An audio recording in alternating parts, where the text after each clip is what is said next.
The night Ava Bennett broke the rules, she had no idea the billionaire watching through the glass door would change her life forever. What happens when a shy girl's unauthorized act of kindness exposes the emptiness at the heart of a billion-dollar empire? When a grieving widower realizes the quiet employee everyone overlooks is the only one who still knows how to be human. This is their story. Stay until the end, hit that like button, and comment what city you're watching from so I can see how far this story travels across the world. The clock on Ava Bennett's computer screen read 9:47 p.m. when everything changed. She sat alone in the printing room on the 43rd floor of Hale & Company, surrounded by the hum of machines that never slept and the faint chemical smell of toner that had seeped into the walls over decades. Beyond the floor-to-ceiling windows, the city sprawled out in a glittering grid of ambition and exhaustion, 1,000 stories playing out in lit windows and darkened alleys. Ava wasn't supposed to be here this late. But then again, Ava wasn't supposed to exist at all. At least not in any way that mattered. She was 26 years old and had worked at Hale & Company for 3 years, 2 months, and 16 days. Not that anyone had noticed. In a company of over 800 employees, Ava had perfected the art of disappearing. She kept her head down, her voice soft, her presence forgettable. She ate lunch at her desk. She never spoke in meetings unless directly addressed, and even then, her answers came out barely above a whisper. Her supervisor, Gerald, a man whose greatest skill was taking credit for other people's work, often forgot her name entirely. "Hey, you!" he'd call across the office, snapping his fingers in her direction. "Need those reports by 3. Ava would nod, finish the work by 2, and watch as Gerald presented it to upper management as his own. She never complained.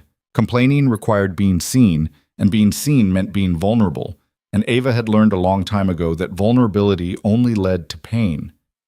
But tonight, something had broken through the carefully constructed walls she'd built around herself.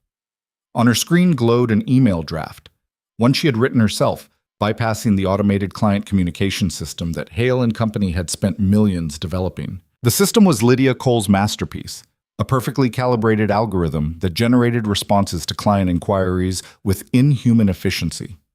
Every word vetted, every sentiment measured, every communication sterile enough to avoid lawsuits, but warm enough to suggest the company cared. Except it didn't care. Not really. And this client, Mrs. Patricia Hendricks, 72 years old, recently widowed, deserved more than an algorithm.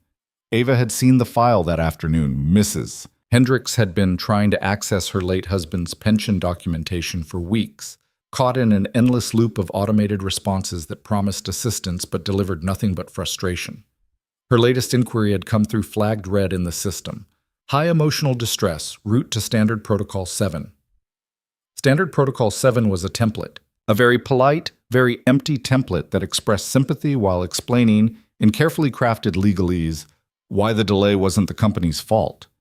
Ava had stared at that template for 20 minutes, her fingers hovering over the keyboard. Then she deleted it. What she wrote instead came from somewhere deeper than training or protocol. It came from the part of her that remembered what it felt like to be alone, to be dismissed, to be treated like an inconvenience rather than a human being. Dear Mrs. Hendricks, I'm so deeply sorry for your loss and even more sorry that we've added to your pain during such a difficult time.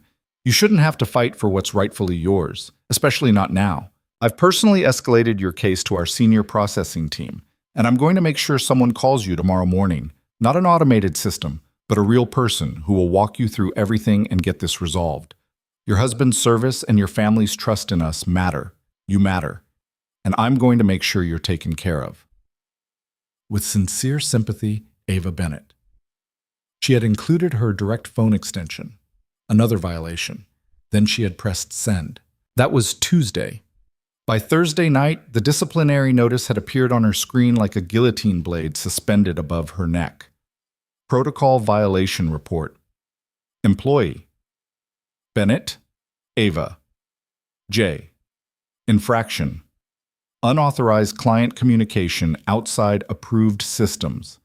Severity. Major recommended action. Formal reprimand/probationary review. Ava's hands trembled as she read it, her chest tightened. The familiar panic began its slow crawl up her spine. The same panic she'd felt as a child when her father's voice would rise, when she'd learned that making herself smaller meant surviving another day. She should have known better. She should have followed the rules. She should have... That was quite a letter. Ava's head snapped up so fast her neck cracked. Ethan Hale stood in the doorway. Not walked up to, not appeared in, stood. As if he'd been there for a while, watching her through the glass partition that separated the printing room from the darkened corridor beyond. Ava's breath caught. She tried to stand, knocked her knee against the desk, fumbled with her mouse to close the screen as if that would somehow make the notice disappear.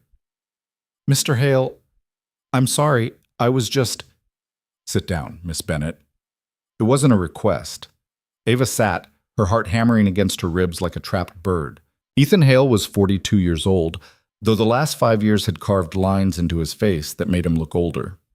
He was tall, broad-shouldered, with dark hair that was beginning to gray at the temples, and eyes the color of slate on a winter morning. He wore his wealth quietly. Expensive suits that fit perfectly but never flashily, a watch that cost more than most people's cars but looked almost plain. He had built Hale and Company from nothing after his wife died, pouring his grief into 16-hour days and aggressive expansion until the company became one of the most respected financial service firms on the East Coast. Forbes had called him a visionary. Fortune had called him ruthless. His 10-year-old daughter, Emma, probably would have just called him absent. But right now, standing in the doorway of a printing room at nearly 10 o'clock at night, he looked like something else entirely. He looked tired. "I read it," he said quietly, stepping into the room. "The letter you sent to Mrs. Hendricks." Ava's stomach dropped. "I know I shouldn't have. I know I broke protocol. I just thought—" "She called my office this morning." Oh, God. Ava felt the blood drain from her face. A client complaint to the CEO's office was career suicide. She was done. Not just reprimanded, fired, blacklisted. She'd never work in corporate communications again. "She wanted to thank us," Ethan continued, his voice still low, still unreadable. "She said it was the first time in 2 months that someone at this company had treated her like a human being instead of a case number." Ava blinked. What?" Ethan moved closer, pulling out the chair across from her and sitting down, an action so unexpected that Ava momentarily forgot how to breathe. CEOs didn't sit in printing rooms. They didn't have conversations with junior employees at 10 p.m. They certainly didn't look at those employees the way Ethan was looking at her now, with an intensity that made her want to simultaneously disappear and lean closer. "How long did it take you to write that letter?" he asked. Ava's voice came out scratchy. She cleared her throat. "Maybe 20 minutes?" Something flickered across Ethan's face. Pain, maybe. Or recognition. 20 minutes, he repeated softly, almost to himself. "We spent $2 million developing an automated system, hired the best programmers, the best data scientists, ran thousands of simulations to optimize every word, every comma, every goddamn sentiment marker." He leaned back in the chair, his jaw tight. "And in 20 minutes, you wrote something that system will never be able to replicate." Ava didn't know what to say. She'd spent so long being invisible that being truly seen, especially by someone like Ethan Hale, felt like standing naked under fluorescent lights. "I wasn't trying to undermine the system," she said quietly. She was hurting, and the template felt empty," Ethan finished. "It felt empty because it is empty, just like everything else in this company has become." The bitterness in his voice caught Ava off guard. Ethan stood abruptly, walking to the window. For a long moment he just stared out at the city, his hands in his pockets, his shoulders carrying the weight of an empire that suddenly seemed to be crushing him. "Do you know why I started this company, Miss Bennett?" Ava shook her head, then realized he couldn't see her. "No, sir. My wife, Caroline, died 5 years ago. Cancer. It was brutal, long, the kind of dying that strips away everything except the truth of who people really are." His voice was steady, but Ava could hear the fractures underneath.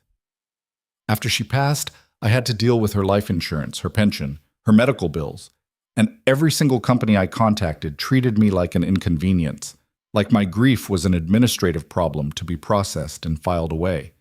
Nobody saw me. Nobody cared." He turned to face her. and Ava saw something in his eyes that shocked her. Not anger, but something raw. Vulnerability. I built this company because I swore I'd never make another person feel that way. We were going to be different. We were going to care. What happened? Ava asked softly. Ethan's laugh was hollow. I got successful, and success requires scale, and scale requires efficiency, and efficiency requires, he gestured vaguely at her computer screen. Systems. He moved back to the chair, but this time he didn't sit. He just stood there, looking at Ava with an expression she couldn't quite read. That disciplinary notice, he said.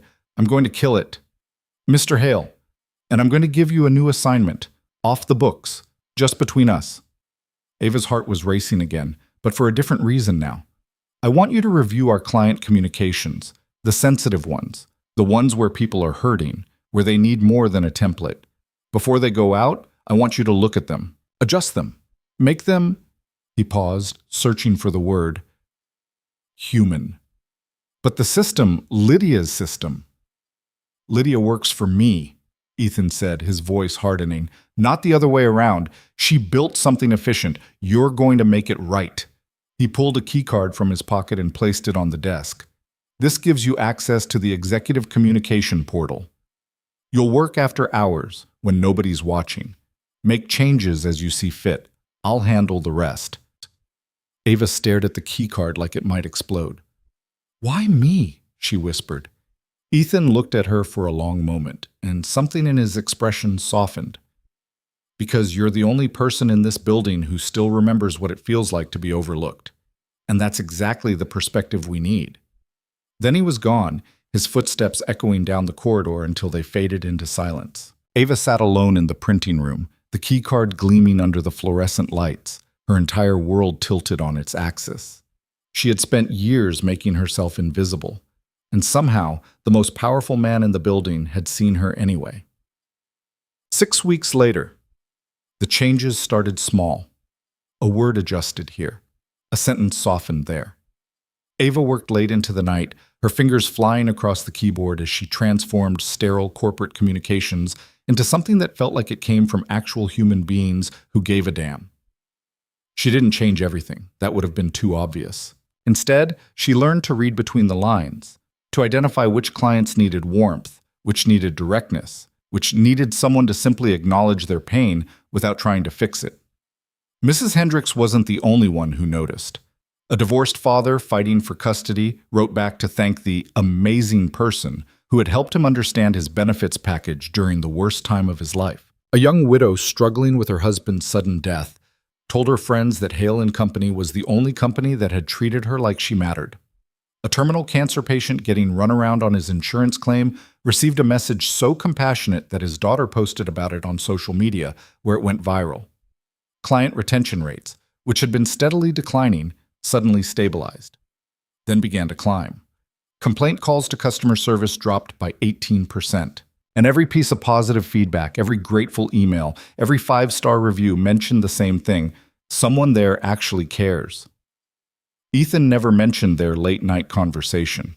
In meetings, he barely looked at Ava. To the rest of the company, she remained exactly what she'd always been, invisible. But sometimes when she'd submit a particularly difficult revision, she'd find a single-word email in her inbox the next morning. Good. That was all. Just one word. But from Ethan Hale, it felt like an entire speech. Ava started to change too, in small ways she barely noticed. She sat up a little straighter at her desk. She made eye contact occasionally in meetings. She even corrected Gerald once when he mispronounced a client's name, a tiny act of defiance that left her shaking but also strangely exhilarated. For the first time in her life, Ava felt like she was doing something that mattered. She should have known it couldn't last. Lydia Cole was 47 years old, impeccably dressed, and sharp enough to cut glass with her words alone. She had worked her way up from a secretary position 30 years ago to become Hale & Company's Executive Vice President of Operations, a title she wore like armor. She was also the architect of the automated communication system, the crown jewel of her tenure at the company. It had been featured in trade publications. She'd given TED Talks about it. It was going to be her legacy, and someone was sabotaging it. At first, she'd noticed small discrepancies. messages that didn't quite match the algorithm's output. Phrasing that seemed too personal, too warm. She'd dismissed it as a glitch in the system, something the tech team would fix.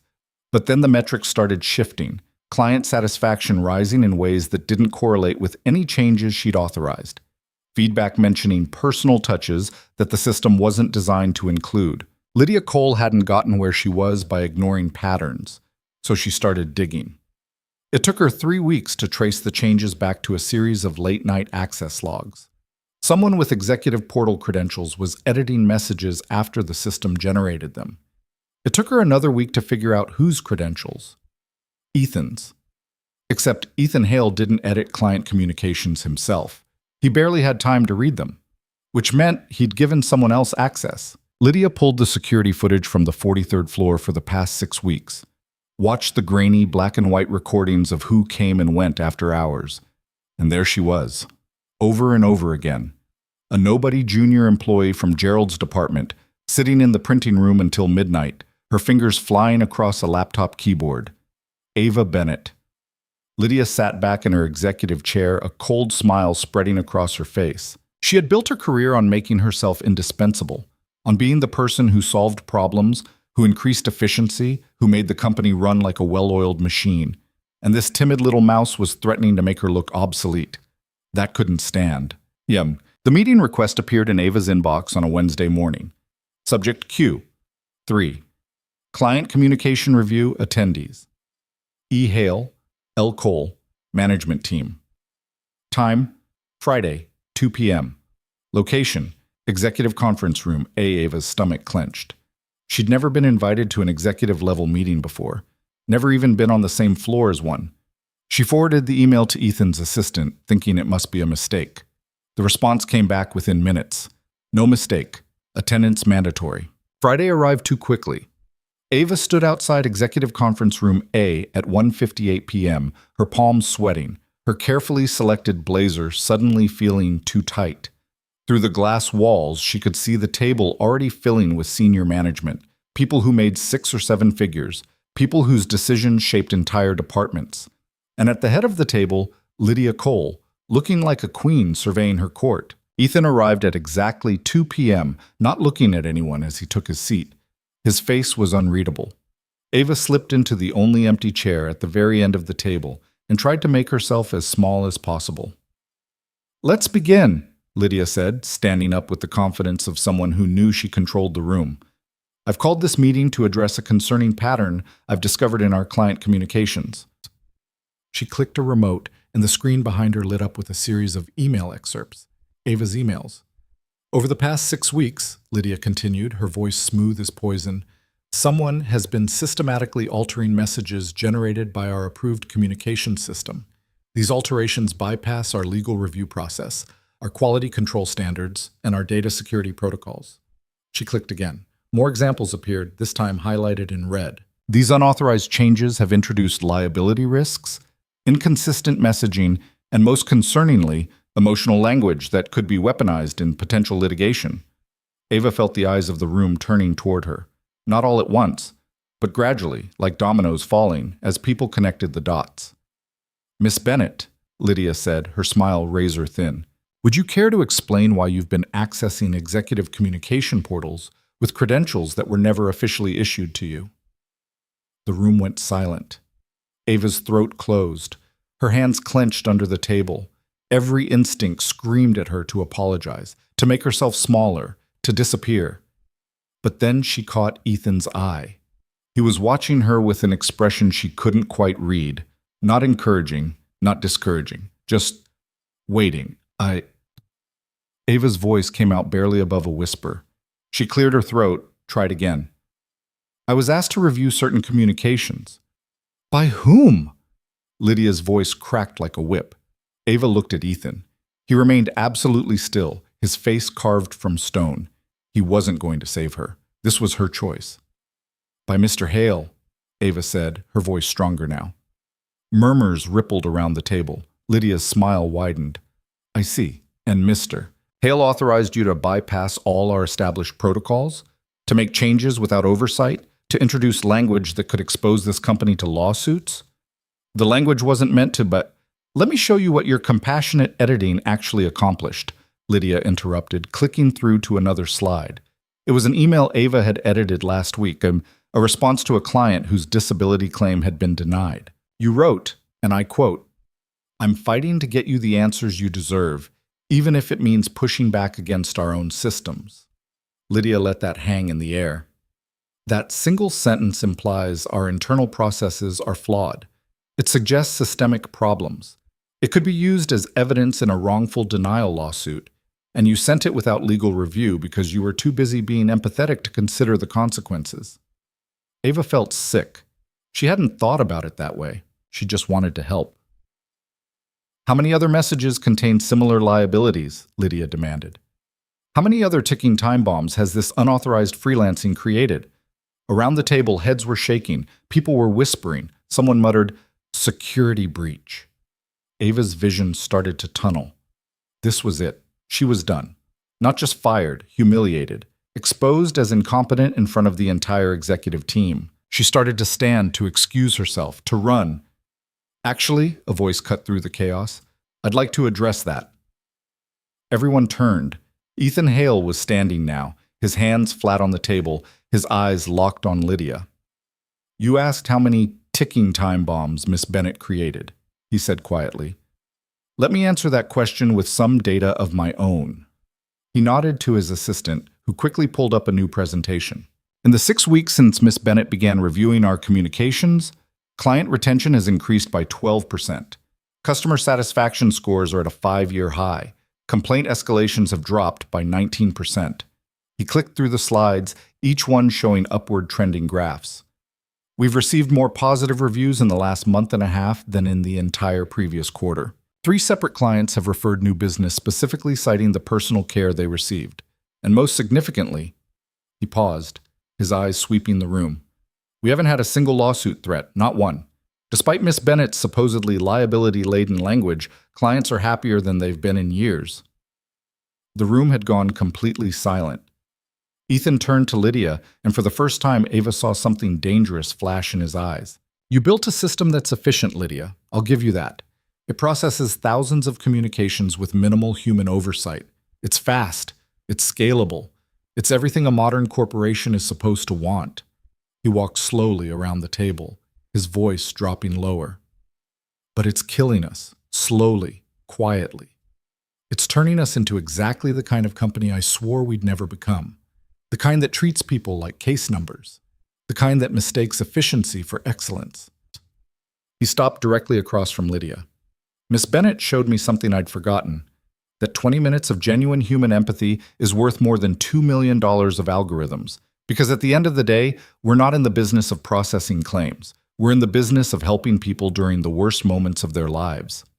Lydia's composure cracked slightly. "With all due respect, Ethan, sentiment doesn't pay the bills." "No," Ethan agreed, "but loyalty does, and trust does, and reputation does. All things we've been steadily losing while chasing your metrics." He turned back to the room. "I authorized Miss Bennett's access. I asked her to review our communications, and I stand by every single change she made." Ava felt tears prickling at the corners of her eyes. She blinked them back furiously. Ethan returned to his seat, his expression softening slightly as he looked at her for the first time. "Miss Bennett, you're being promoted. Effective immediately, you're our new interim director of client relations. You'll have a team, a budget, and the authority to rebuild how we communicate with the people who trust us with their most difficult moments." The room erupted. Some people were congratulating her, others were whispering furiously. Lydia looked like she'd been slapped, but Ava barely heard any of it. All she could hear was the sound of her own heartbeat, loud and strong and real. For the first time in her entire life, someone hadn't just seen her. Someone had chosen to stand beside her when it mattered most. The meeting ended in chaos. People filed out in clusters, some shooting Ava looks of curiosity, others of resentment. Lydia left without a word, her face a mask of barely controlled fury. Ava remained seated, her hands trembling, unable to quite believe what had just happened. "Miss Bennett?" Ethan stood at the door, holding it open. "Walk with me."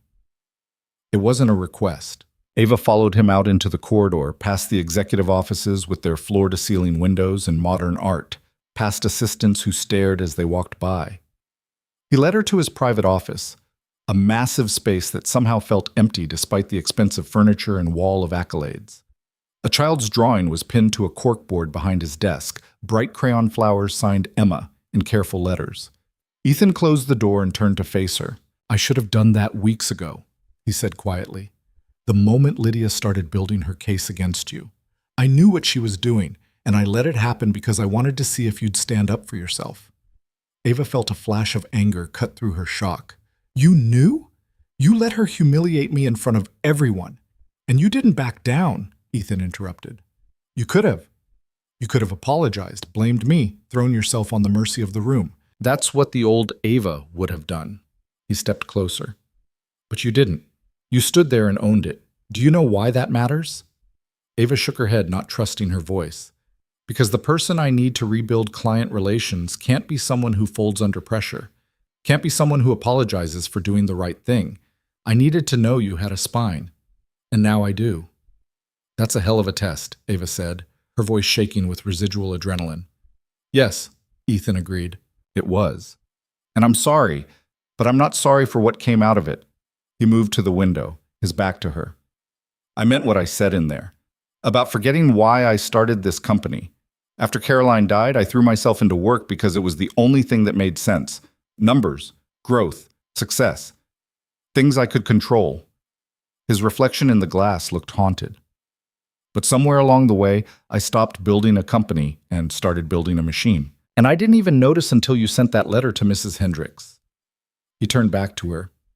"You reminded me that behind every case number, every claim, every policy is a person. Someone's mother, someone's husband, someone fighting battles we can't even see." Ava felt her anger softening despite herself. "Why didn't you just tell me?" she asked. "Why all the secrecy?" "Because if I'd announced it publicly, Lydia would have sabotaged you from day one. This way you had time to prove the concept, to build a track record, to show everyone in that room that empathy isn't a liability. It's our greatest asset." He pulled a folder from his desk drawer and handed it to her. Inside was a formal offer letter. Director of Client Relations. A salary that made Ava's eyes widen. An office, a team of 6. "You don't have to accept," Ethan said quietly. "I know I've put you through hell. If you want to walk away, I'll understand. I'll give you a recommendation that'll get you hired anywhere you want." Ava stared at the letter, her mind reeling. 24 hours ago, she'd been a nobody. A junior employee who ate lunch alone and went home to an empty apartment and wondered if this was all her life would ever be. Now she was holding an offer that could change everything. But it wasn't really about the job, was it? It was about the choice. For so long, Ava had let life happen to her. She'd accepted being overlooked, being diminished, being treated as disposable. She told herself it was safer that way, easier. But easy and safe had left her hollow. "I'll take it," she heard herself say. "On one condition." Ethan raised an eyebrow. "Which is?" "No more tests, no more games. If you have a problem with how I'm doing something, you tell me, directly. No letting me walk into ambushes to see how I handle them." For the first time since she'd met him, Ethan Hale smiled, really smiled. Deal. He extended his hand. Ava shook it, feeling the calluses on his palm, the strength in his grip, the weight of a promise being made. "Welcome to the team, Director Bennett." That night, Ava didn't go home. She went to the printing room, her printing room, she thought with a small smile, and sat in the familiar chair where this had all begun. She pulled out her phone and opened her contacts, scrolled past the few names there.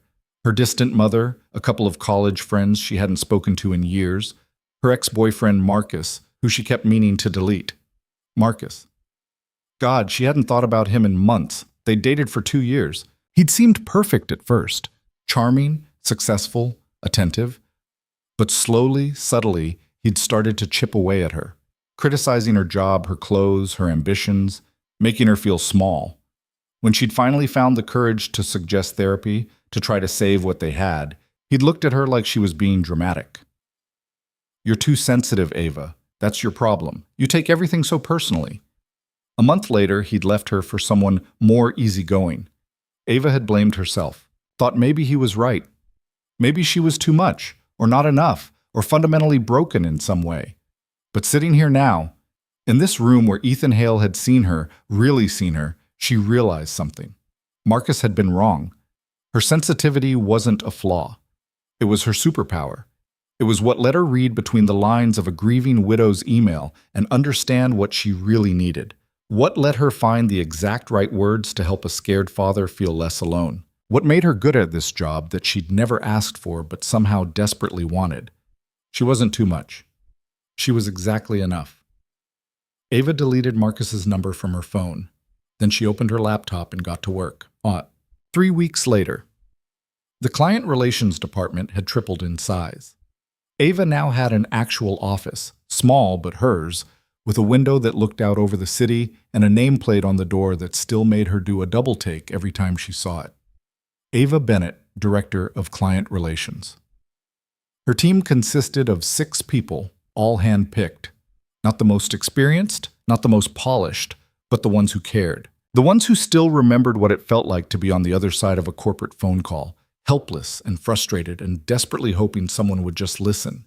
Together, they were dismantling Lydia's automated system piece by piece, replacing efficiency with humanity. It was hard work, exhausting work, work that couldn't be measured in clean metrics or quarterly reports. But it was working. Client retention was up 23%. Customer service calls had dropped by 30%. And the reviews made Ava cry sometimes. For the first time, I felt like someone actually heard me. They didn't just solve my problem, they made me feel like I mattered. I was ready to switch companies. Then I got a call from Ava's team, and it changed everything. Ethan had been right. Empathy wasn't a liability, it was their competitive advantage.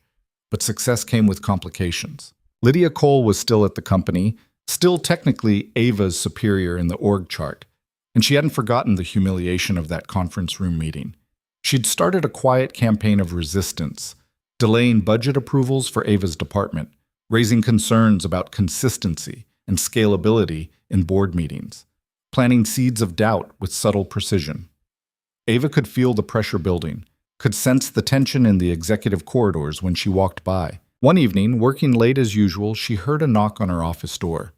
Ethan stood there, 2 cups of coffee in hand. "Thought you might need this," he said, offering her one. Ava accepted it gratefully, gesturing for him to sit. They'd fallen into an odd rhythm over the past few weeks. Not quite friends, not quite just colleagues. Something undefined that existed in the space between professional and personal. "Lydia's making moves," Ethan said without preamble. "She's scheduled a presentation for the next board meeting. Long-term sustainability concerns about emotional-based client relations models." Ava's stomach sank. "She's going to try to shut us down." "She's going to try," Ethan agreed. "Whether she succeeds depends on what we show the board first." He pulled out a tablet and slid it across the desk. On the screen was a proposal, a complete restructuring of Hale & Company's client relations philosophy, built around Ava's principles. It was comprehensive, data-backed, and ambitious. It was also terrifying. "If we present this," Ethan said quietly, "there's no going back. We're not just tweaking the system. We're burning it down and building something entirely new." Ava scanned through the proposal, her heart racing. "What if it fails?" she asked. "Then we fail," Ethan said simply. "But we fail trying to be better instead of succeeding at being mediocre." He leaned forward, his eyes intense. "I need to know you're ready for this, Ava, because once we go to war with Lydia and her approach, it's going to get ugly. She has allies on the board, people who believe in her metrics and her efficiency. They're going to come after you, after your methods, after everything you've built." "Why are you doing this?" Ava asked suddenly. "You could play it safe. Keep Lydia happy. Let my department be a small side project that doesn't threaten the status quo." Ethan was quiet for a long moment. "My daughter Emma," he finally said. "She's 10, smart as hell, creative, funny, and I barely know her." His voice cracked slightly. "After Caroline died, I told myself I was building this company for Emma, to secure her future, to give her every opportunity. But the truth is, I was hiding. From grief, from being a single father, from having to figure out who I was without my wife. He looked at Ava with raw honesty. Emma doesn't need a billionaire father. She needs a dad who shows up, who remembers what actually matters, who doesn't mistake success for significance. He gestured at the proposal. You reminded me of that, not just with the clients, but with how you see the world. You look at people and see their humanity first, their pain, their worth. That's the kind of person I want my daughter to grow up to be. That's the kind of company I want to leave behind. Ava felt tears prickling at her eyes for the second time in as many weeks. Okay, she whispered. Let's do it. Ethan smiled, that rare, genuine smile that transformed his entire face. Then let's go to war. They worked until 3 in the morning, refining the proposal, gathering data, building their case. And when Ava finally walked out of the building into the cool night air, she felt something she hadn't felt in a long time. She felt powerful. Not because of her title or her salary or her nameplate, but because she'd chosen to fight for something that mattered. And this time she wasn't fighting alone. The board meeting was scheduled for Thursday at 10 o'clock in the morning, which gave Ava and her team exactly 11 days to prepare. 11 days to prove that compassion could coexist with profitability, that humanity wasn't a liability, that the future of Hale & Company didn't have to be built on algorithms and automation. Ava barely slept during those 11 days. Her team worked around the clock, compiling case studies, client testimonials, retention analytics. They tracked every interaction her department had handled, measuring not just satisfaction scores but long-term loyalty, referral rates, lifetime client value. They built projections showing what would happen if the entire company adopted their approach versus what would happen if they returned to Lydia's system. The numbers told a story Ava had known in her gut, but needed to prove on paper. People stayed loyal to companies that treated them like human beings, not transactions. But numbers alone wouldn't be enough. Not against Lydia Cole. On the Tuesday before the meeting, Ava stayed late reviewing their presentation for what felt like the 100th time. Her eyes burned from staring at spreadsheets. Her back ached from hunching over her laptop. She was reaching for her 4th cup of coffee when her office door opened. Emma Hale stood in the doorway. Ava blinked, certain she was hallucinating from exhaustion. She'd never met Ethan's daughter, had only seen the crayon drawing in his office, and heard him mention her in passing. Emma was small for 10, with dark hair like her father's, and eyes that seemed too old for her face. She wore jeans and a purple hoodie, a backpack slung over one shoulder. Hi, Emma said quietly. You're Ava, right? Yes. Hi. Ava stood awkwardly, suddenly very aware that she probably looked like death warmed over. Does your dad know you're here? He's in a meeting. I got bored waiting in his office. Emma stepped inside, looking around with frank curiosity. This is smaller than I thought it would be. It's cozy, Ava said defensively, then immediately felt ridiculous for being defensive about her office size to a 10-year-old. Emma walked over to Ava's desk and peered at the laptop screen. What are you working on? Just some boring work stuff, presentations and data and... Is this about the thing with Ms. Cole? Emma interrupted. The board meeting on Thursday? Ava's eyes widened. How do you know about that? I hear things. Emma shrugged, but there was something sharp in her gaze. Dad talks on the phone a lot. He thinks I'm not listening, but I am. She sat down in the chair across from Ava's desk without being invited, her feet barely touching the floor. Ms. Cole doesn't like you very much, Emma observed. No, Ava agreed carefully. She doesn't. She doesn't like anyone who makes my dad happy. The statement hung in the air like a grenade. Ava had no idea how to respond to that. Was Ethan happy? He'd seemed less burdened lately, less hollow, but happy felt like too strong a word for a man who still carried so much grief. Your dad and I just worked together, Ava said gently. We're trying to make the company better. I know, he talks about you sometimes. Emma picked at a loose thread on her hoodie. Not a lot, but sometimes. He says you remind him of why he started Hale & Company in the first place. Ava's chest tightened. He never talks about Mom anymore, Emma continued, her voice very small. Not since she died. It's like he's afraid if he says her name out loud, it'll hurt too much. I'm sure he thinks about her all the time, Ava said softly. I know he does. I can see it on his face when he looks at her pictures, But thinking isn't the same as talking. Emma looked up, and Ava was startled by the loneliness in those young eyes. Sometimes I think he forgot how to talk about things that matter. He just works and works and works, and I'm just there. Ava's heart broke a little. She knew what it felt like to be invisible, to be in the same room as someone and still feel utterly alone. Can I tell you something? Ava asked. Emma nodded. Your dad is trying really hard.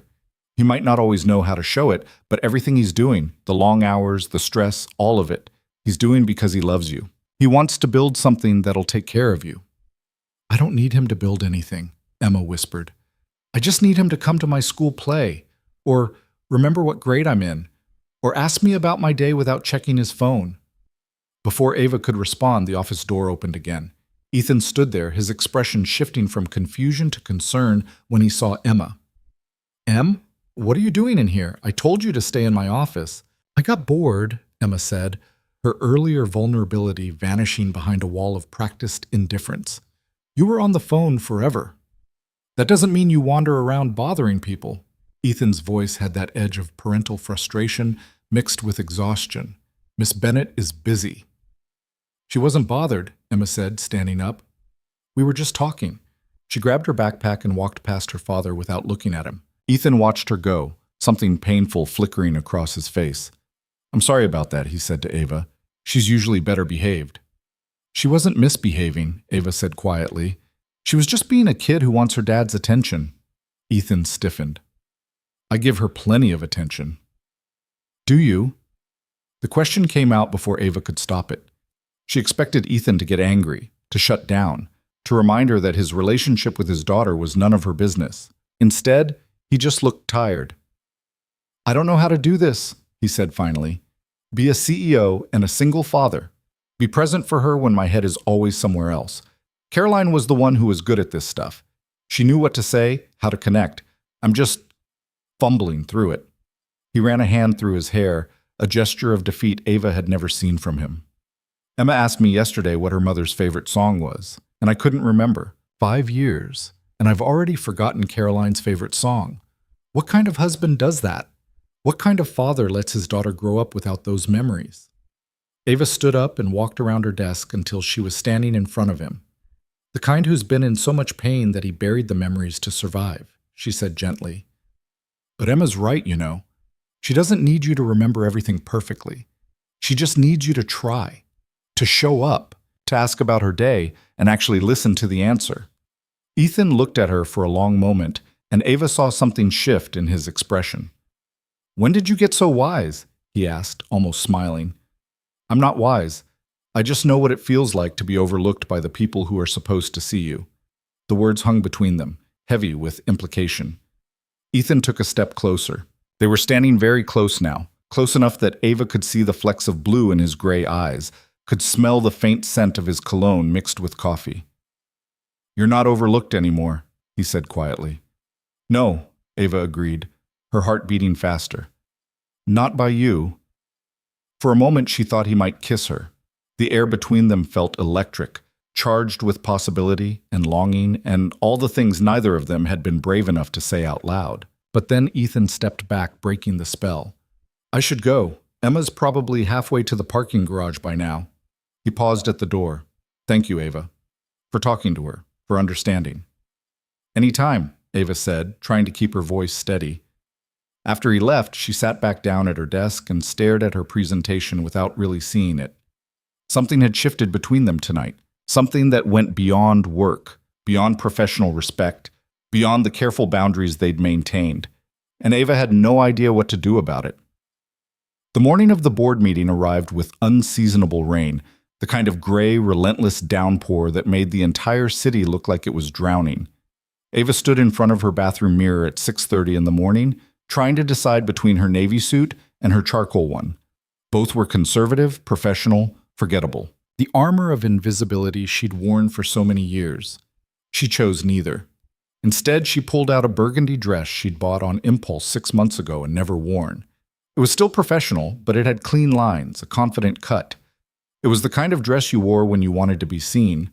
Her hands shook slightly as she applied makeup, as she twisted her hair into a low bun, as she slipped on heels that made her 3 inches taller. When she looked in the mirror, she barely recognized herself. The old Ava would have chickened out, changed back into the Navy suit, made herself small and safe and invisible. But the old Ava didn't exist anymore. By 9:45, Ava was in the executive conference room, setting up her presentation while her team made last-minute adjustments.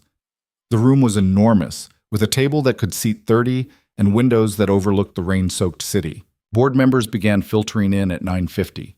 Ava recognized some from company newsletters and annual reports. Others were strangers, powerful men and women in expensive suits who looked at her with varying degrees of curiosity and skepticism. Lydia arrived at 9:58, flanked by two analysts carrying tablets and leather portfolios. She wore a cream-colored suit that probably cost more than Ava made in a month, and her smile was all teeth and no warmth. "Ava," she said pleasantly, "that's an interesting color choice. Very bold." The subtext was clear. "You're trying too hard. You don't belong here." "Thank you," Ava said evenly. "I thought it was appropriate for a revolution." Lydia's smile froze. Ethan was the last to arrive, slipping into the room exactly at 10 o'clock. He didn't look at Ava, didn't acknowledge her at all.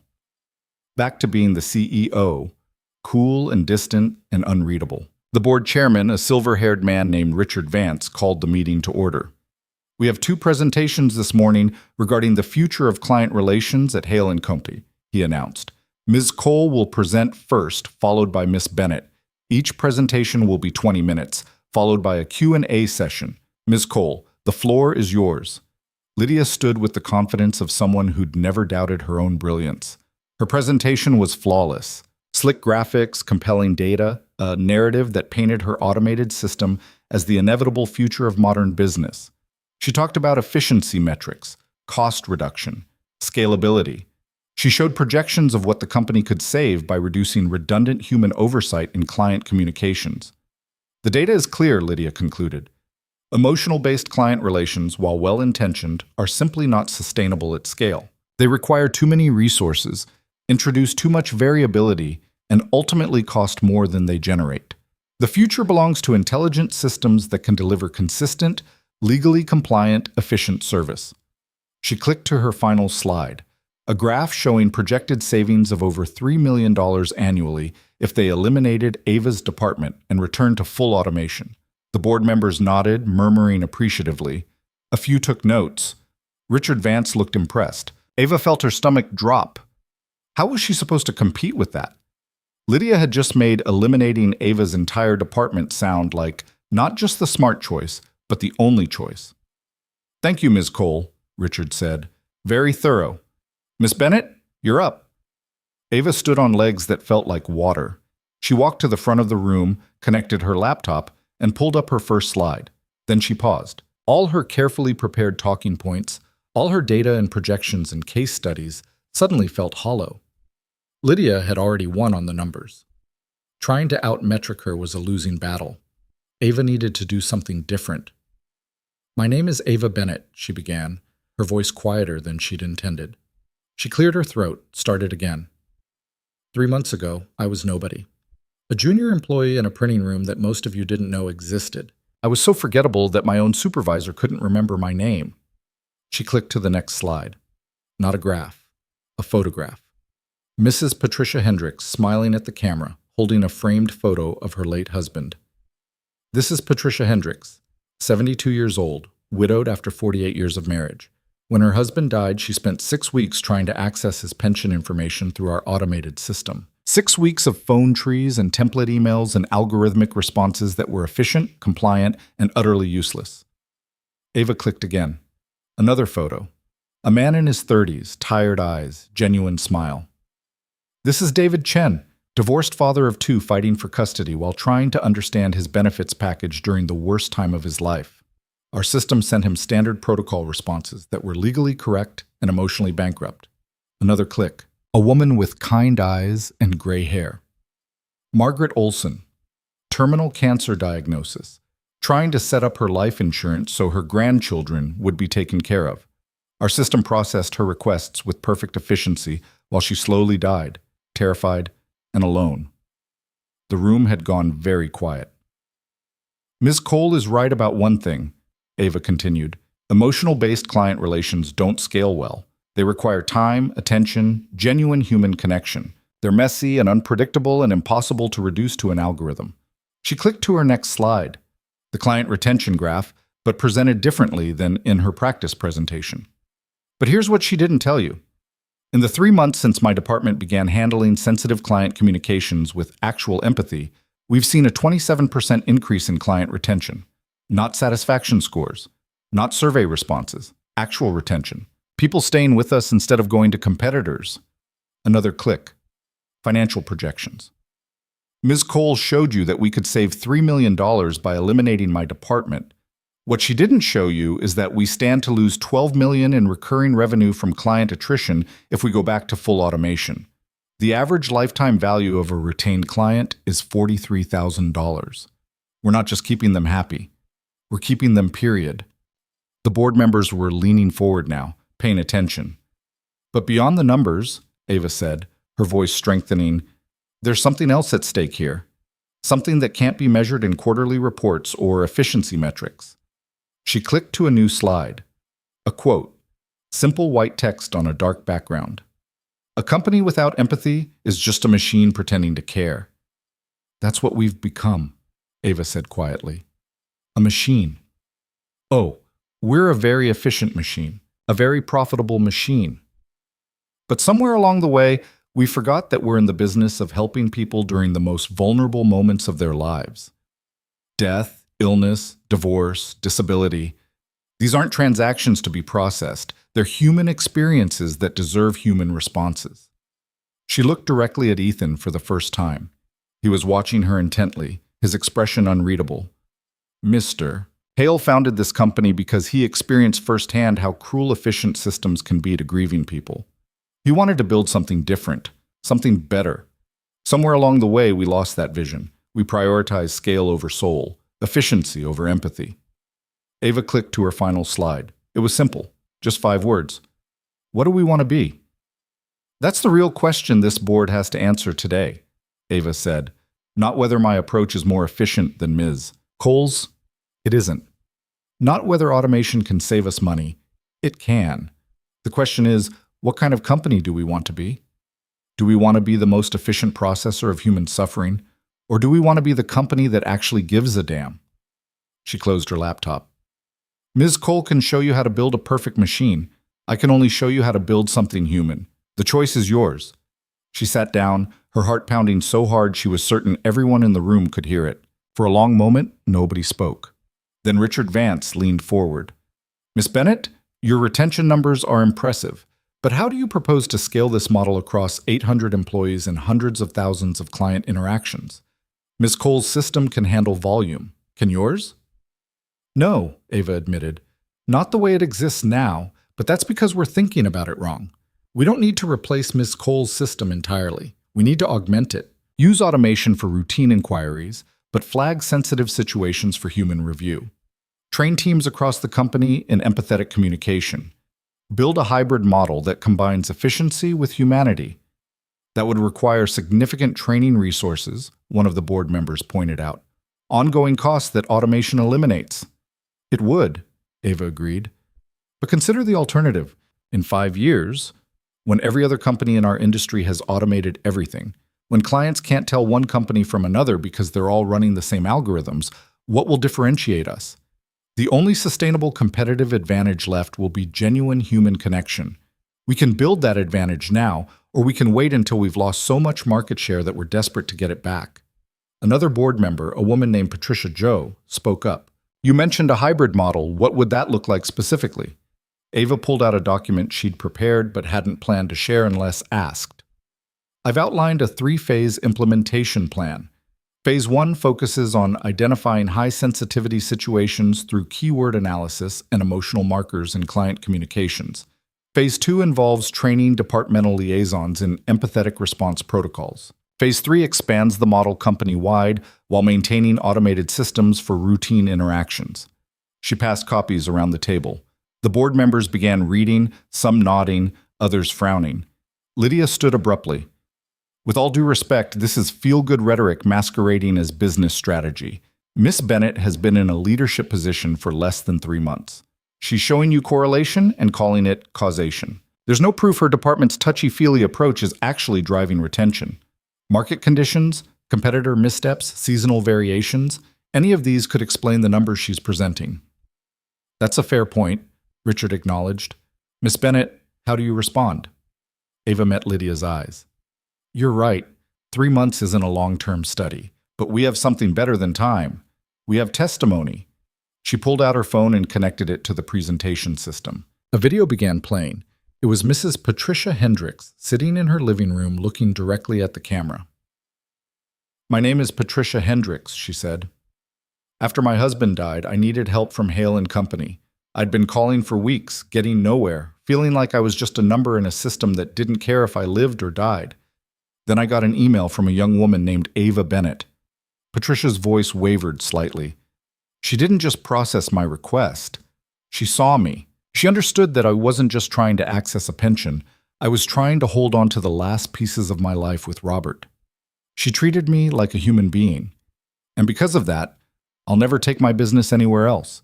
Not because Hale and Company is the cheapest or the fastest, but because they employed at least one person who remembered that behind every claim is a real person with real pain. The video ended. Ava played another. David Chen talking about how a simple phone call from Ava's team had made him feel less alone during his custody battle. Then Margaret Olson's daughter, tearfully explaining how the compassionate communication her mother received in her final months had meant everything to their family.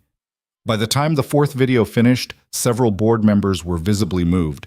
Richard Vance cleared his throat. Thank you, Miss Bennett. That was illuminating. We'll take a short recess to discuss both proposals, then reconvene for a vote. The board members filed out, some stopping to speak quietly with Lydia, others nodding at Ava with what looked like respect. Ava slumped in her chair the moment they were gone, suddenly exhausted. You didn't tell me about the videos, Ethan said quietly. He'd come to stand beside her chair. I wasn't sure I'd use them. It felt manipulative.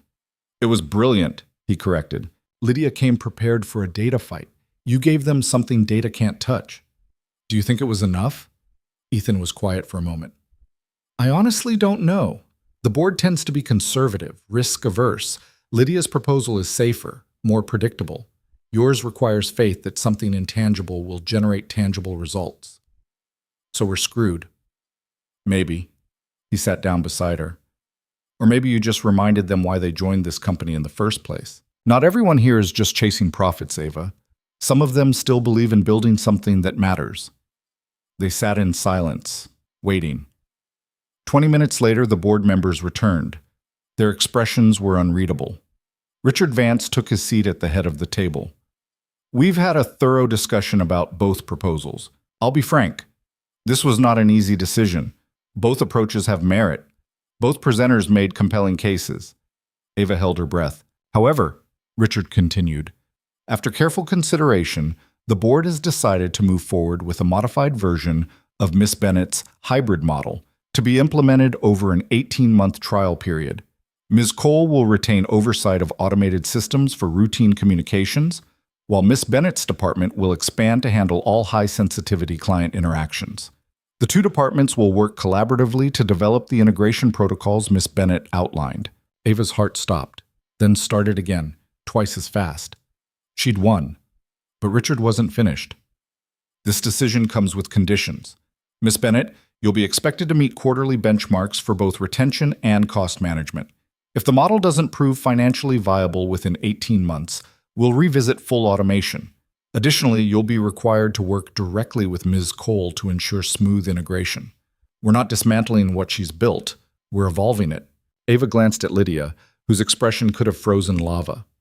I understand, Ava said. Thank you for this opportunity. Don't thank us yet, Richard said dryly. You've just signed up for the hardest 18 months of your career. If you pull this off, you'll revolutionize how this industry approaches client relations. If you fail, you'll be a cautionary tale about prioritizing sentiment over sense. I won't fail, Ava said, with more confidence than she felt. The meeting adjourned. Board members began gathering their materials, some congratulating Ava, others already moving on to the next item on their agendas. Lydia approached Ava with a smile that didn't reach her eyes. "Congratulations," she said coolly. "That was quite a performance. I particularly enjoyed the emotional manipulation with those videos. Very effective." "They weren't manipulation," Ava said quietly. "They were truth. Truth, manipulation, the line gets blurry when you're fighting for your job, doesn't it?" Lydia leaned closer, her voice dropping. "You won today, Ava. Enjoy it. But 18 months is a very long time. A lot can go wrong. A lot of metrics can miss targets. And when they do, I'll be there to present the board with alternatives." She straightened, her professional mask sliding back into place. "I look forward to our collaboration," she said pleasantly, then walked away. Ava watched her go, a cold knot of dread forming in her stomach. She'd won the battle, but the war was just beginning. That evening, Ava found herself back in the printing room, her old refuge, the place where this had all started. She was supposed to be celebrating. Her team had taken her out for drinks after the meeting, toasting their victory, making plans for expansion. But Ava had left early, claiming exhaustion, and ended up here instead. The rain had stopped, leaving the city washed clean and glittering beyond the windows. "I thought I might find you here." Ava turned. Ethan stood in the doorway, still in his suit from the meeting, looking as exhausted as she felt. "Shouldn't you be home with Emma?" Ava asked. "I called her. Told her I'd be late, but I'd pick up Thai food on the way home, and we'd watch that movie she's been asking about." He stepped into the room. "She told me to tell you thank you." "For what?" "For reminding me that showing up matters more than being perfect." He moved closer. "I've been thinking about what you said, about Emma needing me to be present. You were right. I've been so focused on building her a secure future that I forgot to give her a present she actually wants to live in." "It's not too late," Ava said gently. "She's 10. You have time." "Do I?" Ethan looked out the window at the city. "Sometimes I feel like I'm running out of time for everything that matters. Like I'm watching my life happen from a distance, too busy to actually participate in it." He turned back to her, and Ava was struck again by how different he looked when he let his guard down. Younger, more vulnerable, more real. "You're changing things, Ava. Not just at the company. You're changing me. Making me remember who I wanted to be before grief turned me into someone I barely recognize." "I'm not trying to change you," Ava said. "I know. That's what makes it work." He took a step closer.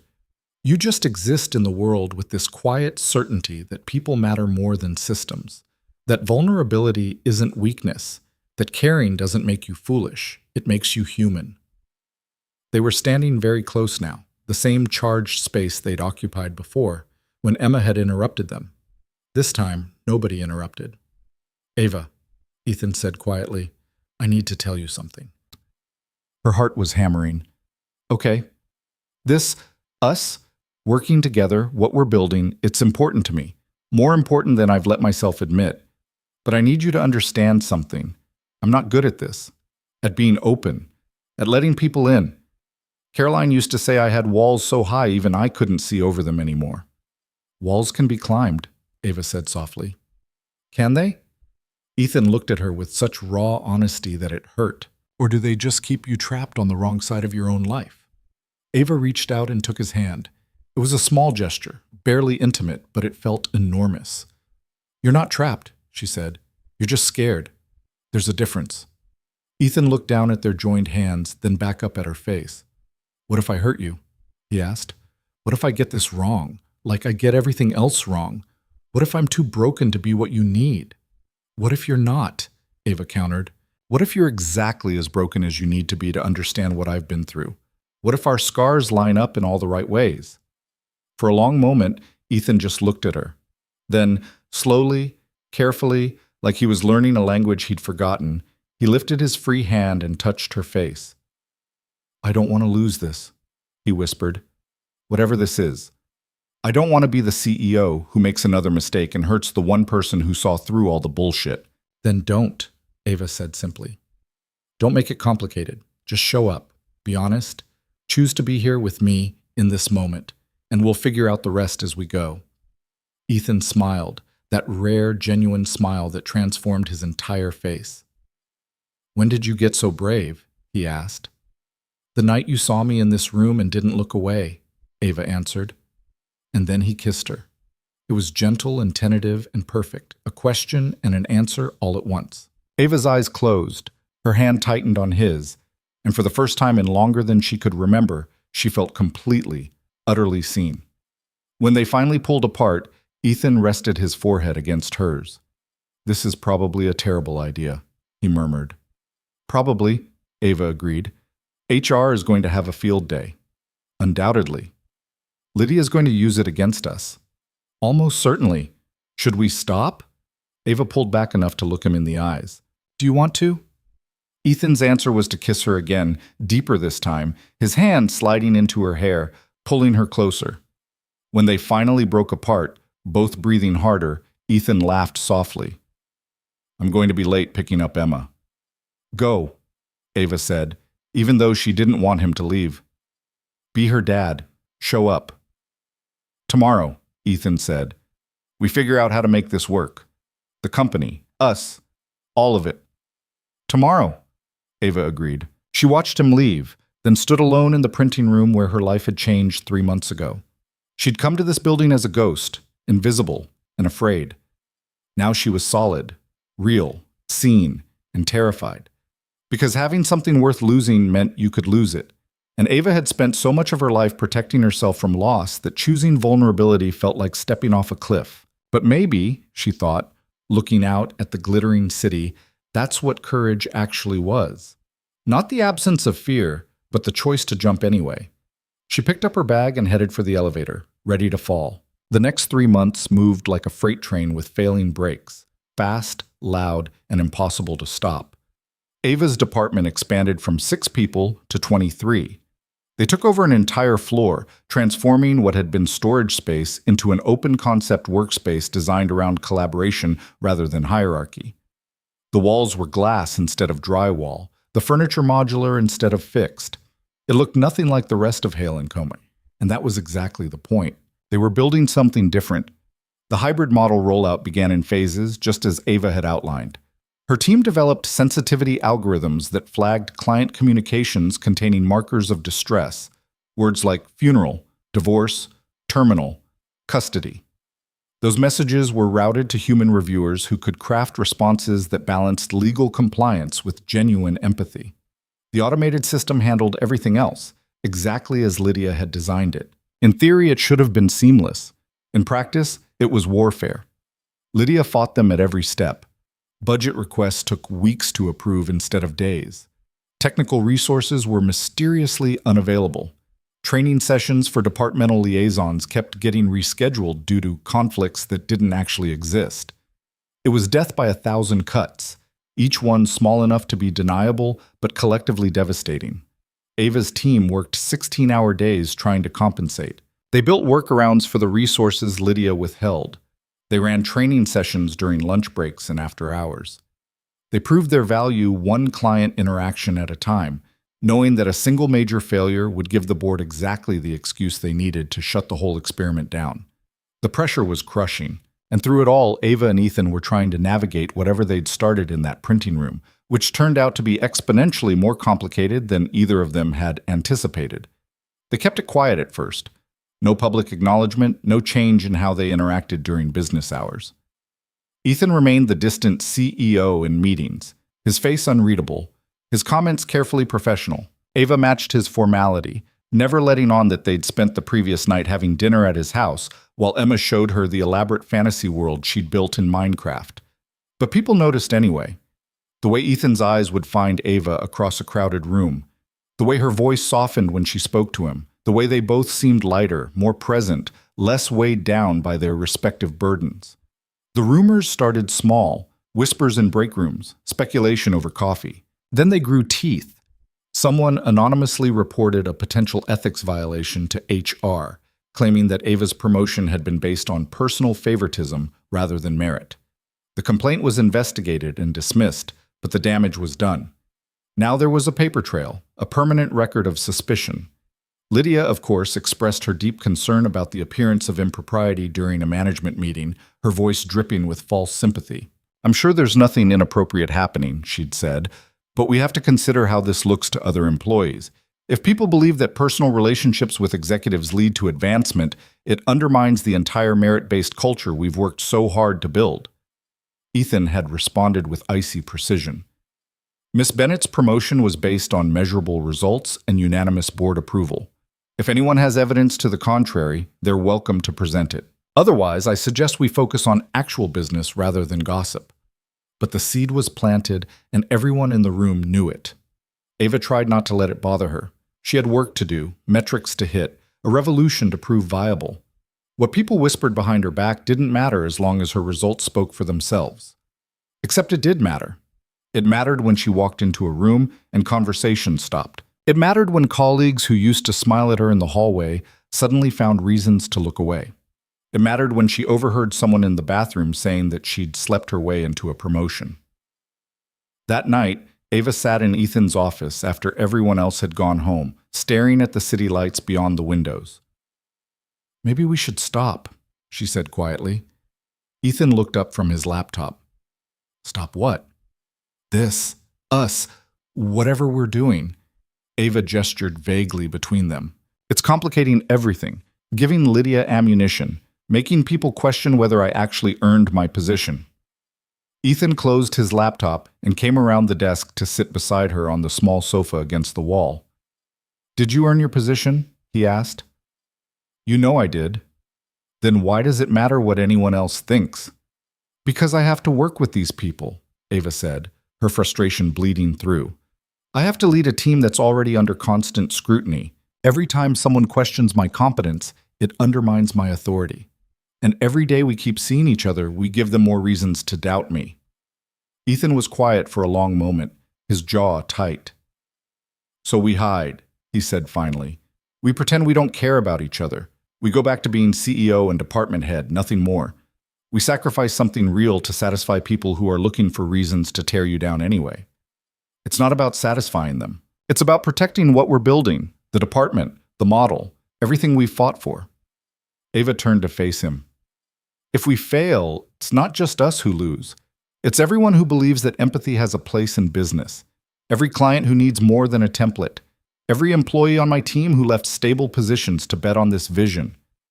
"You think I don't know that?" Ethan's voice rose slightly. "You think I'm not aware of what's at stake? I'm the one who'll have to face the board if this fails. I'm the one whose reputation is on the line for believing in you." The words hung between them, sharp and cutting. Ava stood up. "Is that what this is? You taking a risk on me? You protecting your investment?" "That's not what I meant." "Then what did you mean, Ethan? Because it sounds like you see me as a liability you're managing rather than a person you're choosing." Ethan stood too, running his hands through his hair in frustration. "I'm choosing you every single day, Ava, but that doesn't mean it's easy. That doesn't mean I don't lie awake at night wondering if I'm letting my feelings cloud my judgment. Wondering if I'm being fair to you, to Emma, to the company." "Maybe you're not," Ava said quietly. "Maybe this was a mistake from the beginning." She grabbed her bag and headed for the door. "Ava, wait. I need some space," she said without turning around. "I need to think." She left before he could respond, taking the stairs instead of the elevator because she needed to move, needed to burn off the anger and hurt and confusion churning in her chest. She'd made it down 4 flights when her phone buzzed. A text from Emma. "Dad's being weird. Did you guys fight? He won't talk to me and he's just sitting in his office staring at nothing." Ava stopped on the landing between floors, her eyes burning. She'd been so focused on protecting her professional reputation that she'd forgotten Emma was part of this equation too. Emma, who'd been slowly opening up over family dinners and movie nights. Emma, who'd started texting Ava about school drama and homework frustrations. Emma, who'd said last week that it was nice to have a woman in the house again, even if it was just for dinner. Ava typed a response. "We had a disagreement. It's not your fault. He loves you very much." The reply came instantly. "Are you coming to my play next week? You said you would." Ava had promised. Emma was playing a tree in her school's production of Into the Woods, and she'd made Ava swear 3 separate times that she'd be there. "I'll be there," Ava typed. "Front row." She sat down on the concrete stairs and let herself cry for the first time in months. Not quiet, dignified tears, but the ugly, gasping kind that came from somewhere deep and raw. She'd spent her whole life making herself small to avoid being hurt. Then Ethan had seen her, had chosen her, had made her believe she could be both vulnerable and strong.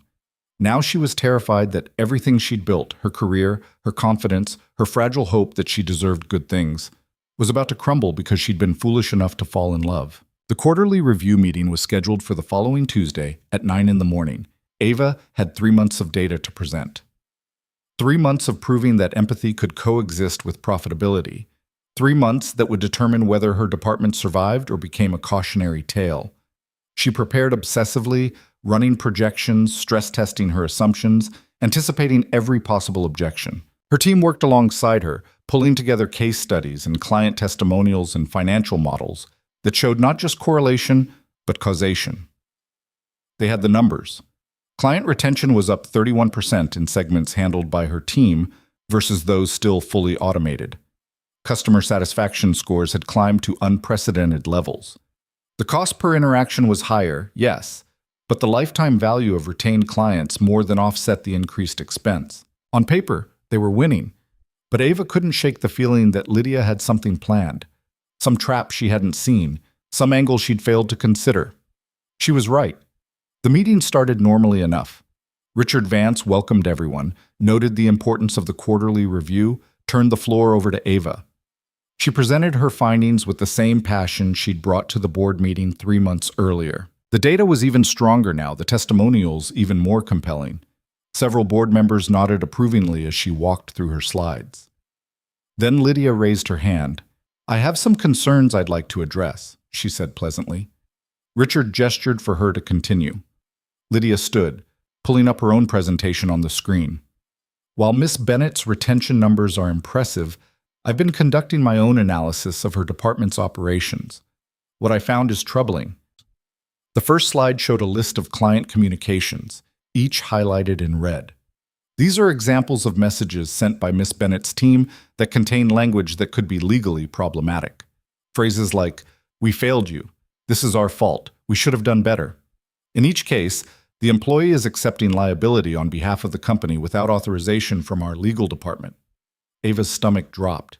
She'd seen those messages. They'd been carefully crafted to acknowledge mistakes without admitting legal fault, but taken out of context, they looked damning. "Furthermore," Lydia continued, clicking to the next slide, "I've identified a pattern of inconsistent messaging across departments. Because Miss Bennett's team operates with significant autonomy, clients are receiving different levels of service and different types of responses depending on which department handles their case. This inconsistency creates confusion and potential legal exposure." Another slide. This one showed response times. While Miss Bennett's team provides more personalized service, they're also significantly slower than the automated system. Average response time has increased from 4 hours to 26 hours for cases handled by her department. In some instances, urgent client needs went unaddressed for over 48 hours while waiting for human review. Ava felt the mood in the room shifting. Board members who'd been nodding along with her presentation were now frowning, making notes, exchanging concerned glances. "I want to be clear," Lydia said, her voice taking on a tone of reluctant responsibility. "I'm not questioning Miss Bennett's intentions. I believe she genuinely cares about clients, but caring isn't enough when it creates operational inefficiencies and legal risks that could cost this company millions." She clicked to her final slide, a recommendation.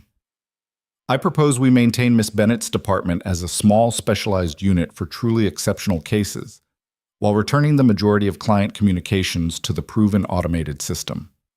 This hybrid approach would preserve the benefits of human touch where it's most needed while eliminating the inefficiencies and inconsistencies that have emerged." It was a masterful performance. Lydia had taken Ava's own hybrid model concept and weaponized it, making it sound like she was being reasonable and protective rather than attacking. Richard Vance looked at Ava. "Miss Bennett, how do you respond to these concerns?" Ava stood, forcing herself to breathe, to think, to not let panic override logic. "Ms. Cole is right about the response times," she admitted. "Human review takes longer than automation. That's the trade-off we accepted when we committed to this model. But I'd argue that a thoughtful response delivered in 26 hours is more valuable than a template delivered in 4 hours that doesn't actually address the client's needs. And the liability language? Richard pressed. Every message Ms. Cole highlighted was reviewed by our department's legal liaison before being sent. The language was carefully chosen to acknowledge service failures without admitting fault. Taking those phrases out of context makes them appear more problematic than they are. Can you prove that? One of the board members asked. Ava hesitated. The legal review process was informal, conducted via email and verbal approval. There was documentation, but not the kind of systematic paper trail that would satisfy a board looking for reasons to doubt.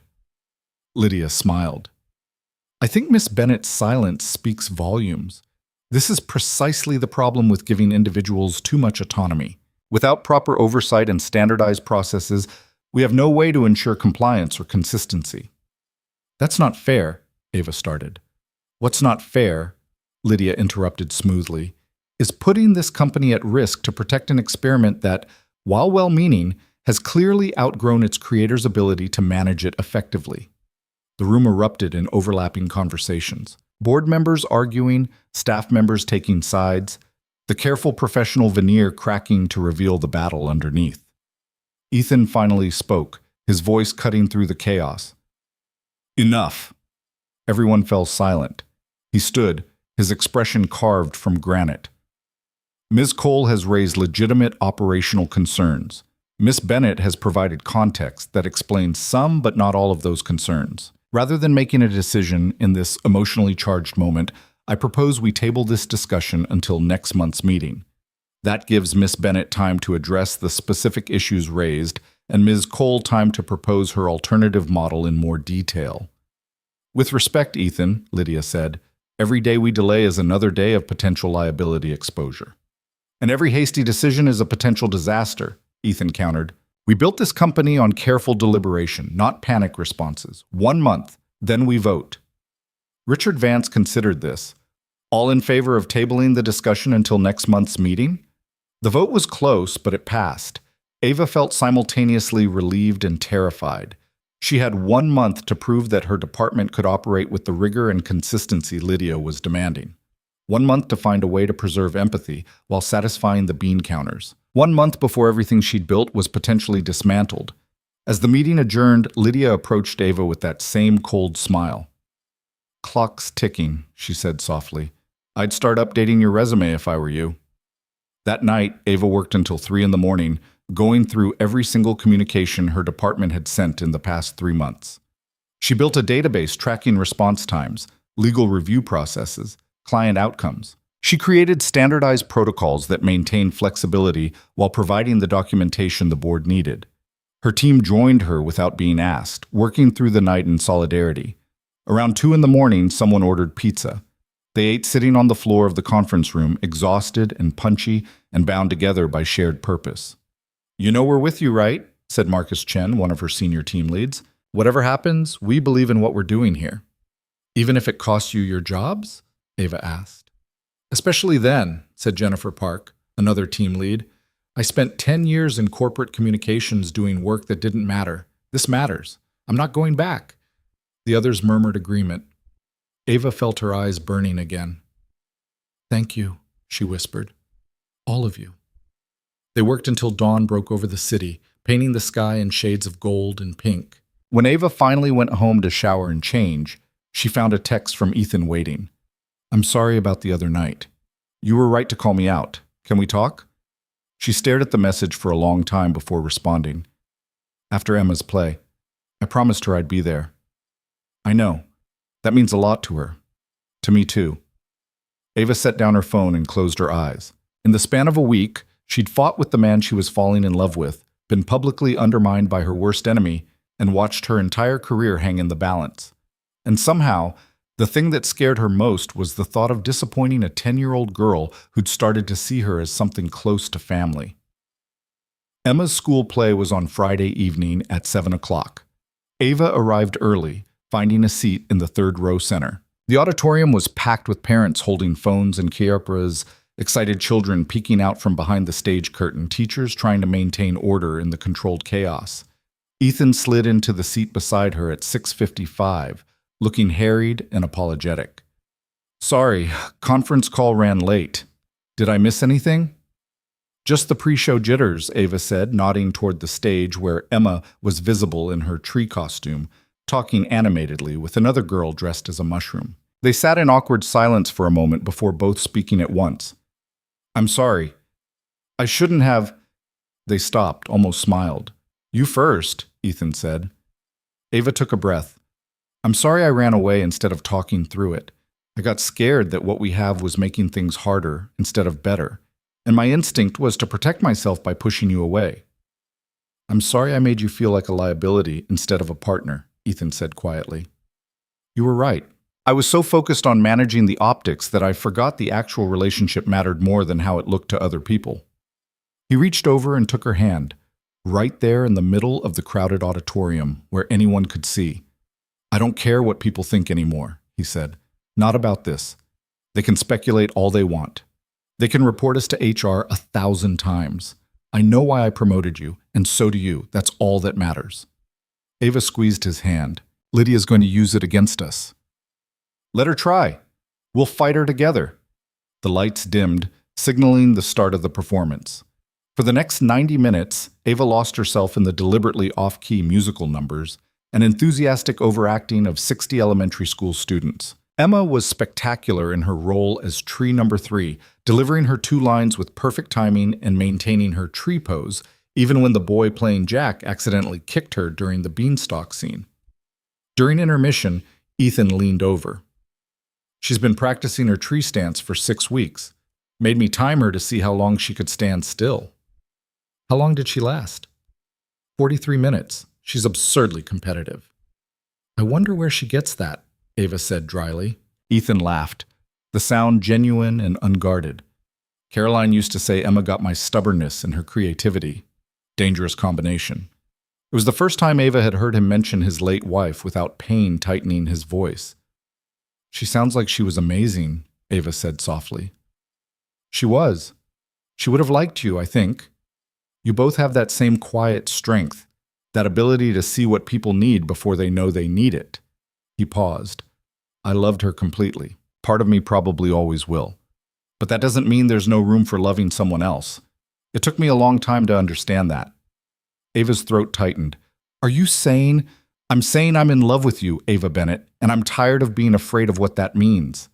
Before Ava could respond, the lights dimmed again, the second act beginning. She sat in the darkness, her hand still in Ethan's, her heart racing, thinking that this was possibly the worst and best timing in the history of emotional declarations. After the play ended, they waited in the lobby for Emma to emerge from backstage. She came running out still in her tree costume, her face flushed with excitement. Did you see me? She demanded. Did you see when Jack kicked me and I didn't even move? You were perfect, Ethan said, pulling her into a hug. Best tree I've ever seen. Ava, did you think I was good? You were incredible, Ava said honestly. I believed you were a tree. Emma beamed. Can we get ice cream, please?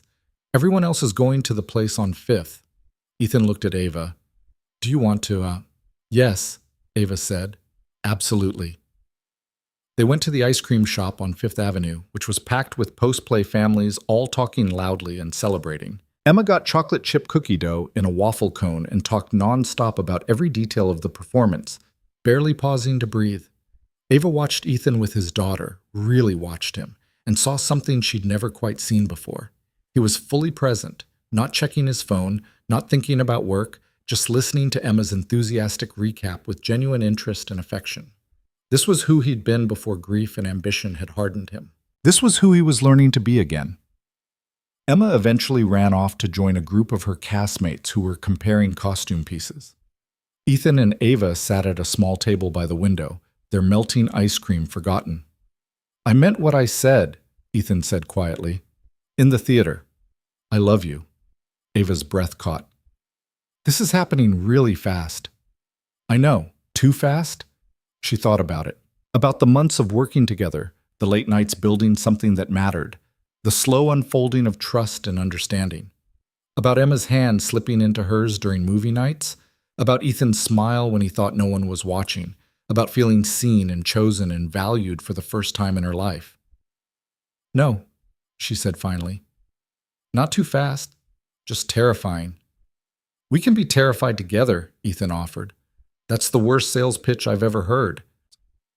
I'm a billionaire CEO. I don't have to be good at sales pitches. Ava laughed despite herself. I love you too, she said. Even though the timing is insane and Lydia's probably going to destroy my career and everything is falling apart. Everything's not falling apart. We're just being tested. I'm not sure we're passing. Ethan reached across the table and took both her hands. We will, because we're not giving up. On the company, on each other, on building something that matters. We're going to fight, Ava, and we're going to win. She wanted to believe him. She wanted to trust that love and determination were enough to overcome corporate politics and professional sabotage, and all the ways the world punished people for trying to do things differently. But believing required hope. And hope, Ava had learned, was the most dangerous thing of all. Still, looking at Ethan across a sticky table in an ice cream shop while his daughter laughed with her friends, and the city hummed outside the windows, Ava chose to hope anyway. The following Monday brought a new crisis. One of the clients Ava's team had been working with, a woman named Sarah Mitchell, whose husband had died in a car accident, filed a formal complaint with the State Insurance Commission. She claimed Hale and Company had delayed her death benefit payout while stringing her along with empathetic messages that promised action but delivered nothing. The complaint went viral on social media. Sarah had posted the entire exchange on Twitter, including the compassionate messages from Ava's team alongside her own increasingly desperate follow-ups, asking when she'd receive the money she needed to pay her mortgage. The optics were devastating. It looked exactly like what Lydia had warned about: empty empathy masquerading as service while the company failed to deliver actual results. By Tuesday morning, 3 news outlets had picked up the story. By Wednesday, they were trending on Twitter under the hashtag #EmptyPromises. Richard Vance called an emergency board meeting for Thursday. Ava spent every available minute investigating what had happened. She pulled Sarah Mitchell's file, reviewed every communication, traced the payment processing timeline. What she found made her sick. The death benefit had been approved by Ava's team 6 weeks earlier and forwarded to the processing department for payout. But it had gotten stuck in Lydia's automated system, flagged as requiring additional verification due to a minor discrepancy in the paperwork. Normally, a human would have reviewed the flag, seen it was a clerical error, and pushed the payment through. But because Lydia's system was still handling the back-end processing, it had been sitting in a digital queue for weeks with no one following up. Ava's team had been so focused on crafting compassionate messages that they'd failed to ensure those messages translated into actual action. "This is on me," Ava told her team during an emergency meeting. "I should have built better handoff protocols. I should have implemented tracking systems to ensure nothing fell through the cracks." Lydia's system should have caught this, Marcus argued. This is exactly the kind of edge case automation is supposed to handle. "It doesn't matter whose fault it is," Ava said tiredly. "A woman is losing her home because we promised her we'd help and then didn't follow through. We became exactly what we swore we wouldn't be, a company that prioritizes pretty words over actual results." Jennifer pulled up the Twitter thread on the conference room screen. The replies were brutal. This is what happens when companies prioritize engagement over actually doing their jobs. They spent more time crafting empathetic emails than actually helping her. Disgusting. Big corporations love to talk about caring. Never trust them. Ava read through them all, each one landing like a physical blow. She'd been so focused on fighting Lydia's soulless efficiency that she'd forgotten the most important thing. Empathy without action was just manipulation. That night, Ava did something she'd been avoiding since the story broke. She called Sarah Mitchell directly. The phone rang 4 times before a tired voice answered. "Hello? Mrs. Mitchell, my name is Ava Bennett. I'm the Director of Client Relations at Hale & Company. I'm calling to apologize." Silence on the other end. "I've been reviewing your case," Ava continued, "and you're right. We failed you. My team sent you compassionate messages while your payment sat unprocessed in our system. We made you promises we didn't keep, and I am deeply, profoundly sorry." "Sorry doesn't pay my mortgage," Sarah said, her voice hard with anger and exhaustion. "Sorry doesn't feed my kids or keep the heat on." "You're right, it doesn't, which is why I've personally expedited your payment. You should see the funds in your account by tomorrow morning. I've also waived all the processing fees, and we're adding an additional payment to compensate you for the distress and hardship we caused. More silence. I'm not asking you to accept my apology, Ava said. I'm not asking you to take down your social media posts or stop talking about what happened. You have every right to be angry. I just wanted you to know that I heard you, I believe you, and I'm making sure this never happens to anyone else. How? Sarah asked. How can you promise that? Honestly? I can't. Not yet. But I'm going to build better systems. I'm going to create protocols that ensure every compassionate message is backed by actual follow-through. And if I fail, I'm going to accept responsibility and try again. Sarah was quiet for a long moment. Why are you really calling? Your PR team tell you to smooth this over before the board meeting? I don't have a PR team, Ava said. I'm calling because a wise woman recently reminded me that being seen isn't enough if you don't also show up. And I didn't show up for you. I'm sorry. When the call ended 5 minutes later, Ava wasn't sure if it had helped. Sarah had accepted the payment and the apology but made no promises about the social media posts. That was fair. Ava had learned the hard way that good intentions didn't erase bad outcomes. The emergency board meeting was exactly as brutal as Ava had anticipated. Lydia presented a comprehensive breakdown of the Sarah Mitchell case, using it as evidence that Ava's department created more problems than it solved. She had charts showing the processing delays, screenshots of the viral tweets, and a sobering analysis of the reputational damage to the company. This is what happens, Lydia concluded, when we prioritize feelings over function. Miss Bennett's team is so focused on crafting perfect messages that they've lost sight of operational excellence. The result? A PR nightmare that's cost us client trust and market credibility. Richard Vance looked at Ava with barely concealed disappointment. Miss Bennett, this is a serious failure. What's your explanation? Ava stood, her prepared remarks suddenly feeling inadequate. I don't have an explanation, she said. I have an acknowledgement. We failed Mrs. Mitchell, not because we didn't care, but because we didn't build proper systems to ensure our caring translated into results. That's on me as a leader. She pulled up her own presentation, not defensive charts and data, but a single slide with 3 words. We can do better. Here's what I'm proposing, Ava said. Complete integration of my team with operations. No more handoffs between departments. When my team handles a case, we own it from first contact through final resolution. We track it, we follow up, we ensure nothing falls through the cracks. She clicked to the next slide, a detailed implementation plan. I've already begun building the protocols. Every client interaction will have mandatory follow-up checkpoints. Every promise will have a tracking mechanism. Every team member will be responsible for both the message and the outcome.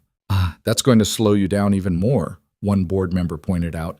Initially, yes, but it will eliminate the exact failure that happened with Mrs. Mitchell. And over time, as we refine the system, we'll become faster and more reliable. This sounds expensive, another board member said. It is.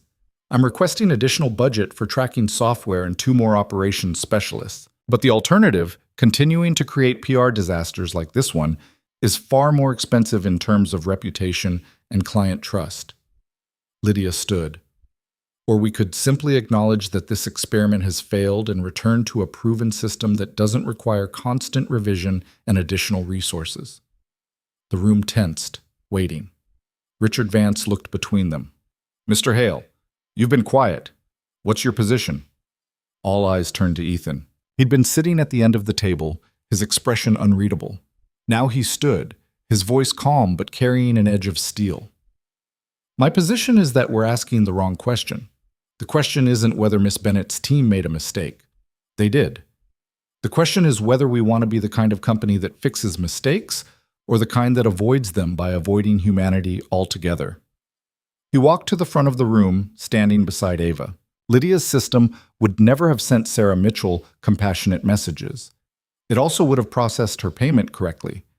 But it would have done so without ever acknowledging her as a person, without ever making her feel like her grief mattered. Is that really the trade we want to make? Perfect efficiency in exchange for our souls? With respect, Ethan, soul doesn't appear on a balance sheet, Lydia said coldly.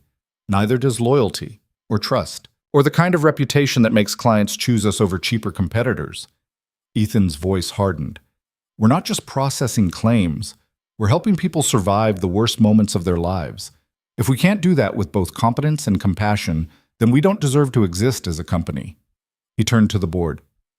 "I'm asking for 3 more months. 3 months for Miss Bennett to implement her integration plan. If it works, we'll have created something genuinely revolutionary. If it doesn't, I'll personally oversee the transition back to full automation." "And if there's another disaster in those 3 months," Richard asked, "then I'll resign," Ethan said simply. The room erupted in shocked murmurs. "That's not necessary," Richard started.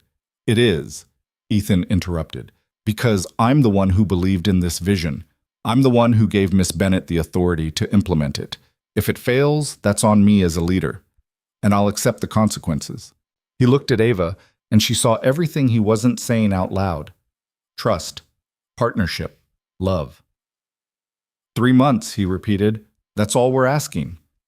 The vote was split, but it passed by a narrow margin. Ava had 3 more months to prove that empathy and efficiency could coexist. 3 more months before everything she'd built either transformed the industry or destroyed her career. 3 more months to show that choosing to care wasn't weakness, it was revolution. The morning after Ethan put his career on the line, Ava arrived at the office at 5:30 to find him already there, sitting in the empty cafeteria with 2 cups of coffee and the weight of the world on his shoulders. "Couldn't sleep?" she asked, sliding into the chair across from him. "Emma had a nightmare. Took me an hour to get her back down." He pushed one of the coffee cups toward her. "Then I figured I might as well come in and start working on damage control." "But, Ethan, you didn't have to offer to resign. That wasn't—" "It was exactly what I needed to do," he interrupted quietly. "This is my company, my vision. If I'm not willing to stake everything on what we're building, why should anyone else be?" Ava wrapped her hands around the warm cup, studying his face in the dim pre-dawn light filtering through the windows. He looked exhausted, but also somehow lighter, like he'd been carrying a burden for so long that finally setting it down, even temporarily, brought its own kind of relief. "We're going to make this work," she said with more confidence than she felt. "I know, because failure isn't an option." He smiled, but it didn't reach his eyes. "The board's watching every move now. Lydia's probably already planning her victory speech. And somewhere out there, Sarah Mitchell is deciding whether to accept our apology or use it as ammunition." As if summoned by the mention of her name, Ava's phone buzzed. A notification from Twitter. Sarah Mitchell had posted an update. Ava's hands trembled slightly as she opened the app.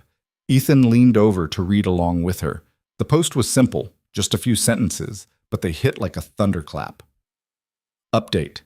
Hale and Company has processed my payment plus additional compensation. More importantly, their director of client relations called me personally to apologize and explain what they're doing to fix the problem.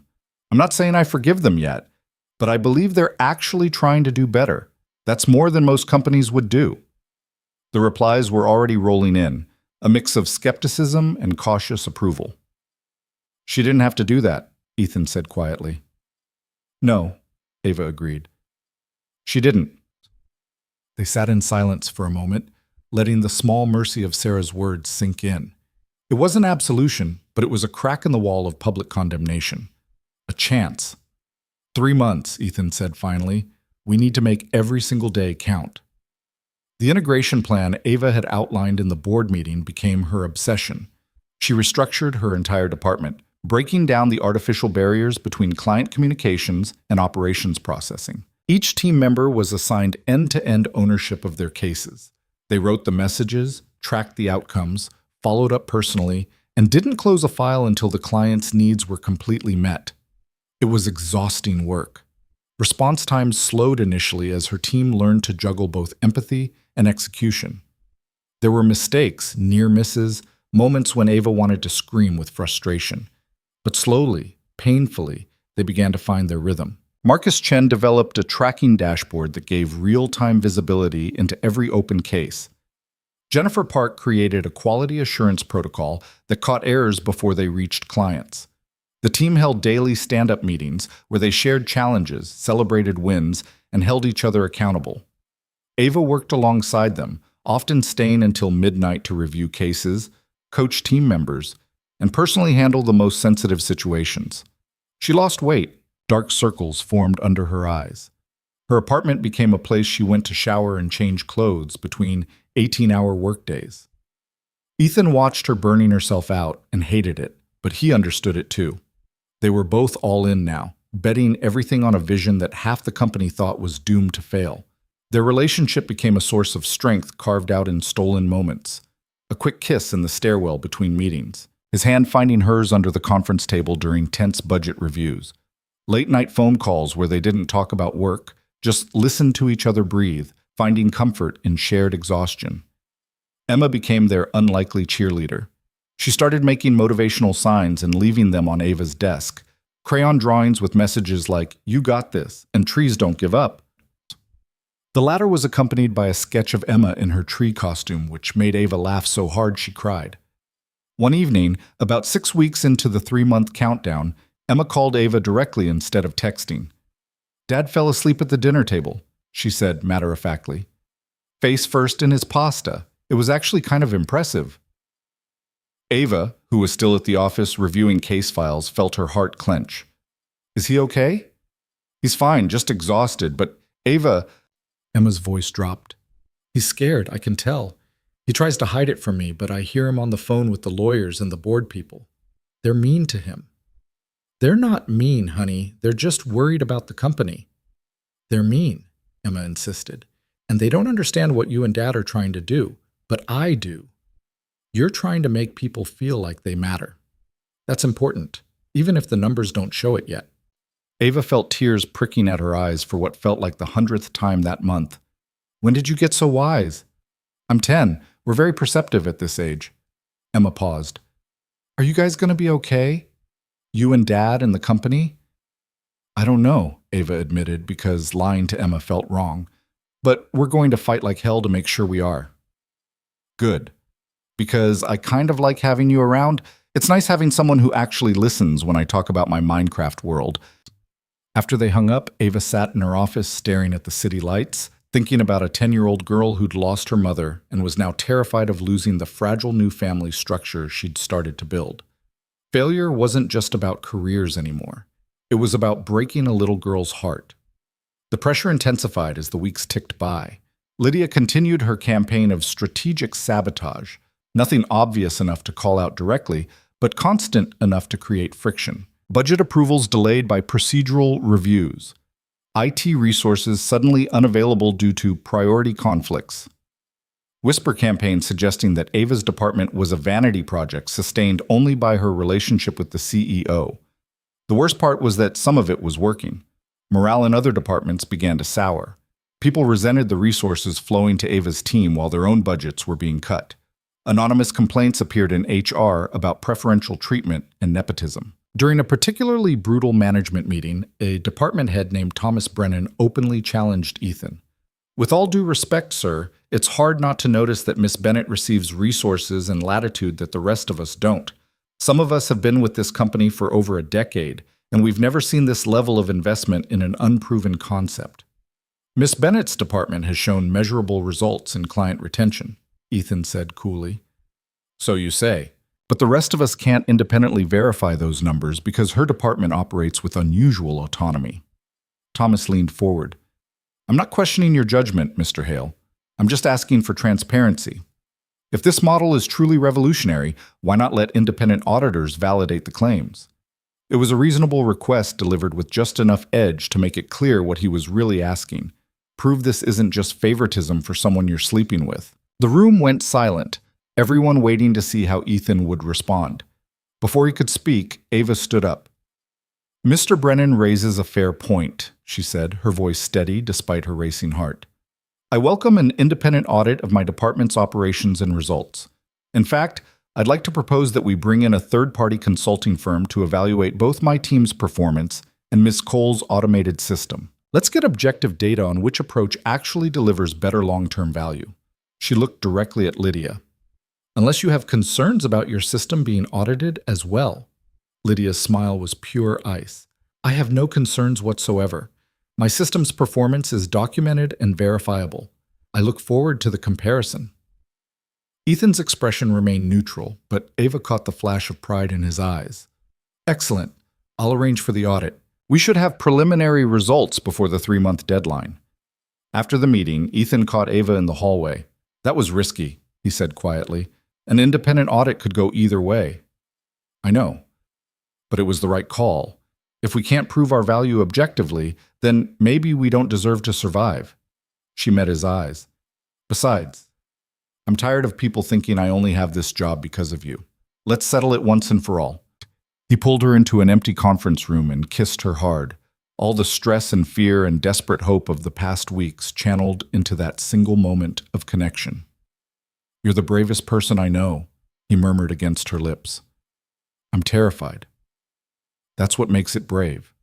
The audit firm arrived 2 weeks later, a team of 3 analysts led by a severe-looking woman named Dr. Patricia Morrison, who had a PhD in organizational psychology and a reputation for brutal honesty. They spent a week embedded in both departments, reviewing processes, interviewing team members, analyzing data, and observing actual client interactions.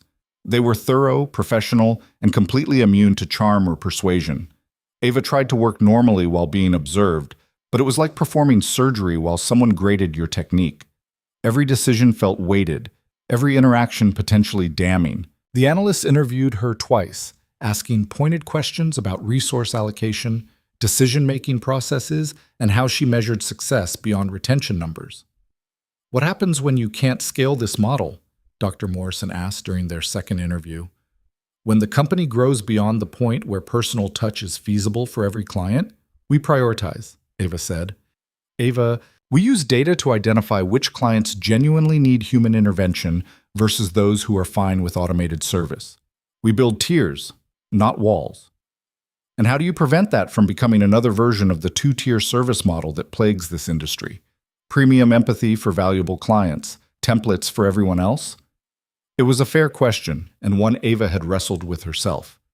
By making our baseline automated service better, she said finally, not just efficient, but genuinely helpful.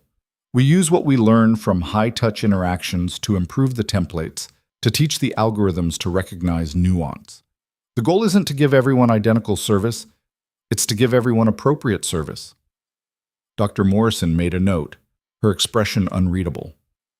The analysts also spent considerable time with Lydia's department, though Ava wasn't privy to those conversations. She could only imagine how polished and data-driven Lydia's presentation was, how every metric would be perfectly optimized to demonstrate the superiority of automation. While the audit was underway, Ava received an unexpected visitor. Mrs. Patricia Hendricks, the 72-year-old widow whose letter had started everything, appeared in the lobby one Tuesday afternoon asking to see Ava. I hope I'm not interrupting, Patricia said when Ava came down to meet her. She was small and elegant, with white hair and kind eyes that had seen too much grief. I just wanted to meet you in person, to thank you. You don't need to thank me, Mrs. Hendricks. I was just doing my job. No, dear, you were doing much more than that. Patricia reached into her purse and pulled out a printed copy of Ava's original letter. It was worn, like it had been read many times. I've shown this to everyone, my children, my friends, my grief support group, because it reminded me that kindness still exists in the world. She pressed the letter into Ava's hands. My granddaughter wants to go into business. She's studying at Columbia. I told her about you, about what you're trying to build here. She wants to work for someone who believes companies can be profitable and humane. Ava felt her throat tighten. Mrs. Hendricks, You changed things for me, Patricia interrupted gently. Not just by processing my paperwork, but by seeing me. By treating my pain like it mattered. Don't let them take that away from you. Don't let the numbers people convince you that efficiency matters more than humanity. After Patricia left, Ava sat in the lobby for a long time, holding that worn letter, trying not to cry in front of the security guards. This was why they were fighting. Not for metrics or market share or quarterly reports. For moments like this. For people like Patricia who needed to know they weren't invisible in their grief. The audit results were scheduled to be presented at the 2-month mark during a special board meeting. Ava spent the night before barely sleeping, running through every possible outcome, every potential weakness in her department's performance. At 8 in the morning, she received a text from Ethan. Whatever happens today, I'm proud of what we built. No regrets. Ava stared at those words for a long time before responding. No regrets, Doctor. Morrison's presentation began at 9 o'clock sharp. The boardroom was packed. Not just board members, but senior management, department heads, even some employees who'd managed to secure observer seats. The air was thick with tension and curiosity. Dr. Morrison set up her presentation with the same clinical efficiency she'd brought to the audit itself. No small talk, no preamble. We conducted a comprehensive analysis of both Ms. Cole's automated client communication system and Miss Bennett's human-centered approach, she began. Our evaluation focused on 5 key metrics: client satisfaction, retention rates, processing efficiency, cost per interaction, and long-term value generation. She clicked to her first slide, showing comparative graphs. In terms of raw efficiency, Ms. Cole's system is clearly superior. Average response time of 4 hours versus 28 hours. Cost per interaction of $12 versus $67. Processing capacity of 5,000 interactions per week versus 400. Lydia looked triumphant. Several board members nodded, making notes. However, Dr. Morrison continued, efficiency tells only part of the story. The next slide showed retention data. Clients handled by Miss Bennett's department show a 34% higher retention rate over a 6-month period. More significantly, they generate 47% more referrals and have a 23% higher lifetime value despite the increased cost per interaction. The mood in the room shifted.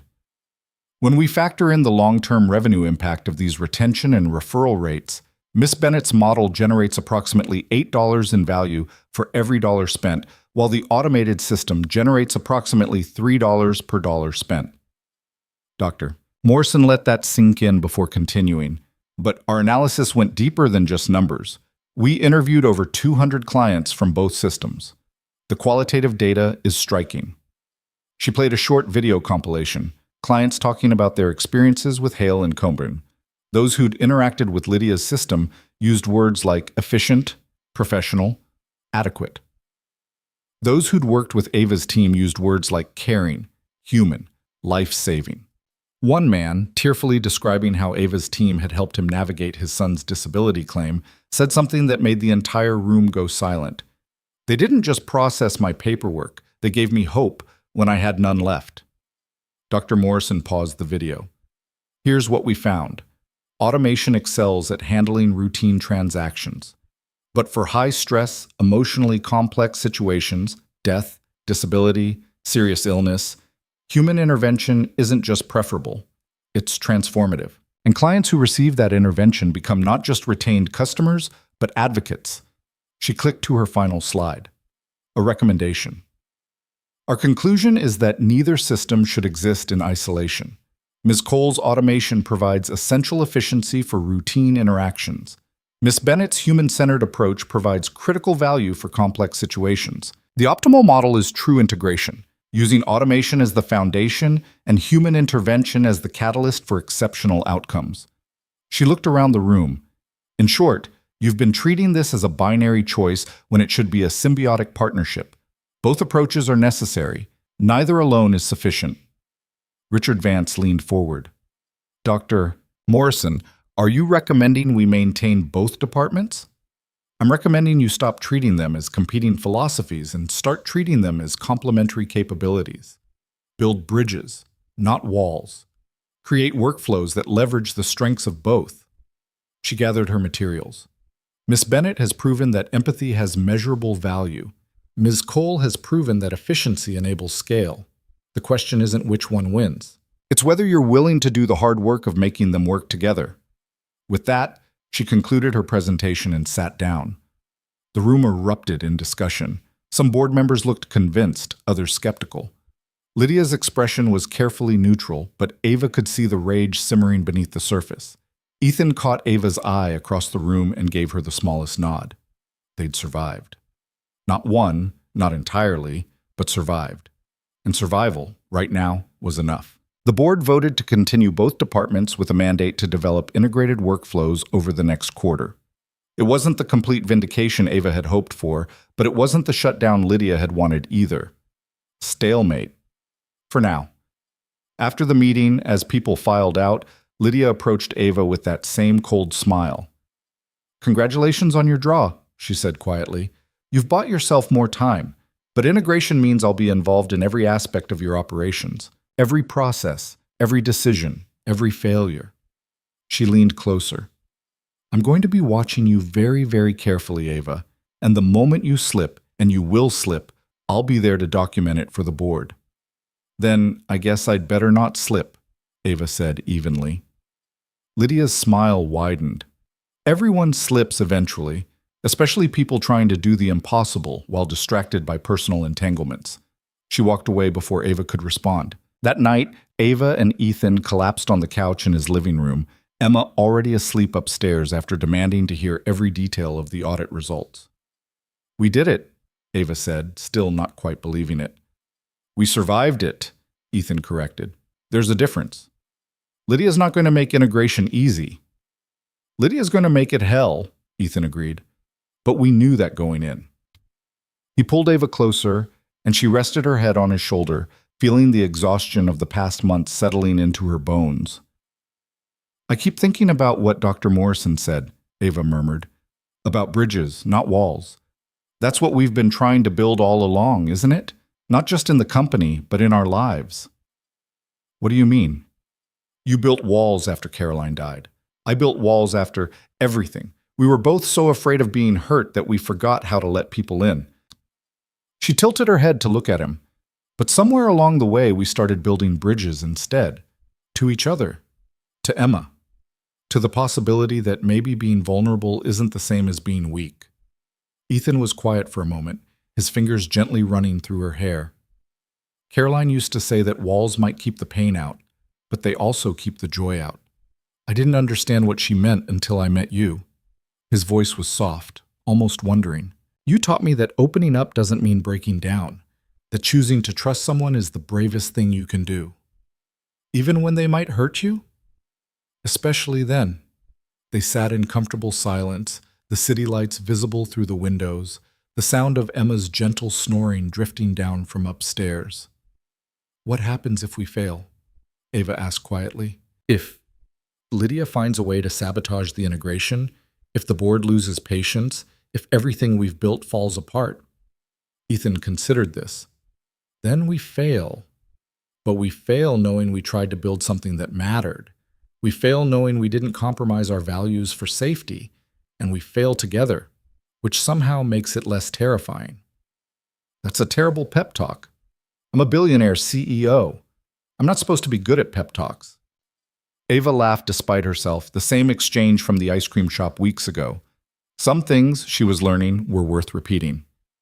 I love you, she said, even though you're terrible at pep talks and you work too much, and you sometimes forget to eat lunch. I love you too, Ethan replied. Even though you're stubborn and you take on too much and you stay at the office until midnight working on cases that your team could handle. We're kind of a mess, aren't we? Completely. But we're a mess that's trying to do something good. That counts for something.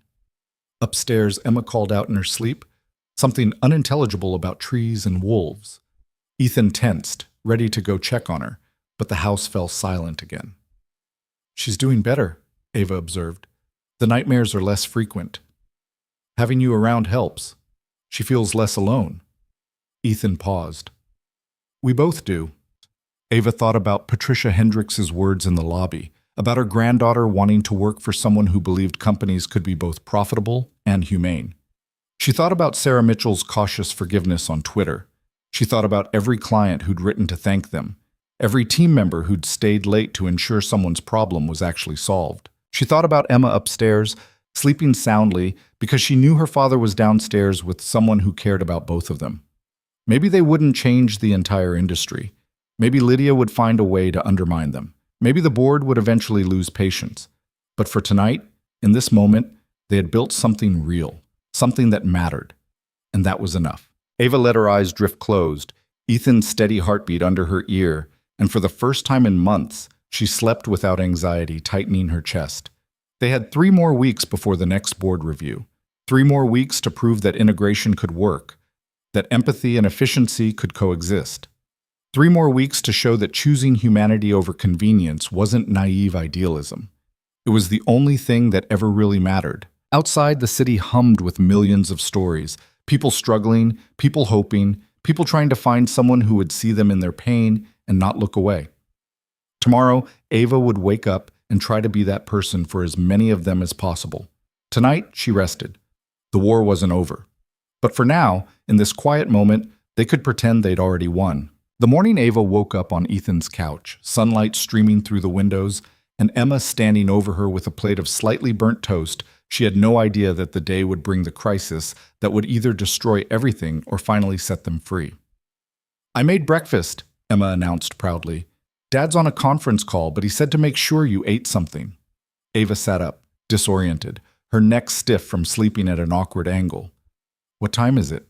7:30. "You guys fell asleep on the couch." "It was kind of cute, actually." Emma thrust the plate at her. "The toast is a little crispy, but I put extra butter on it." Ava accepted the offering, touched by the gesture, even if the toast was closer to charcoal than golden brown. "Thank you, Em. This is perfect." Emma settled into the armchair across from her, watching Ava with the unsettling directness that only children seemed capable of. "Are you and Dad going to get married?" Ava nearly choked on her toast. We haven't. It's complicated." "That's what adults always say when they mean yes, but they're scared to admit it." Emma picked at a loose thread on the chair cushion. "I wouldn't mind, If you got married, it would be nice to have you around all the time instead of just sometimes." Ava's heart squeezed painfully. "Emma, your dad and I care about each other very much, but there's a lot of other stuff going on right now. The company stuff." "I know, Dad thinks I don't understand, but I do." Emma looked up, and her eyes were far too old for 10. "People are mean to you because they think you only got your job because of Dad. But that's stupid. You're really good at your job.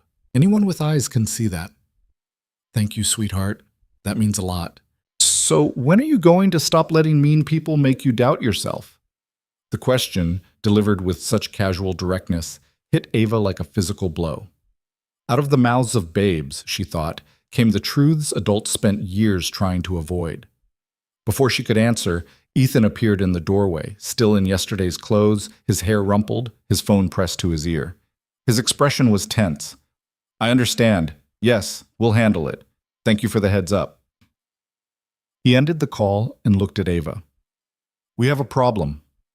Emma took one look at her father's face and quietly excused herself, toast plate in hand, demonstrating the survival instincts of a child who'd learned to read the room. Ethan sat down heavily on the couch beside Ava.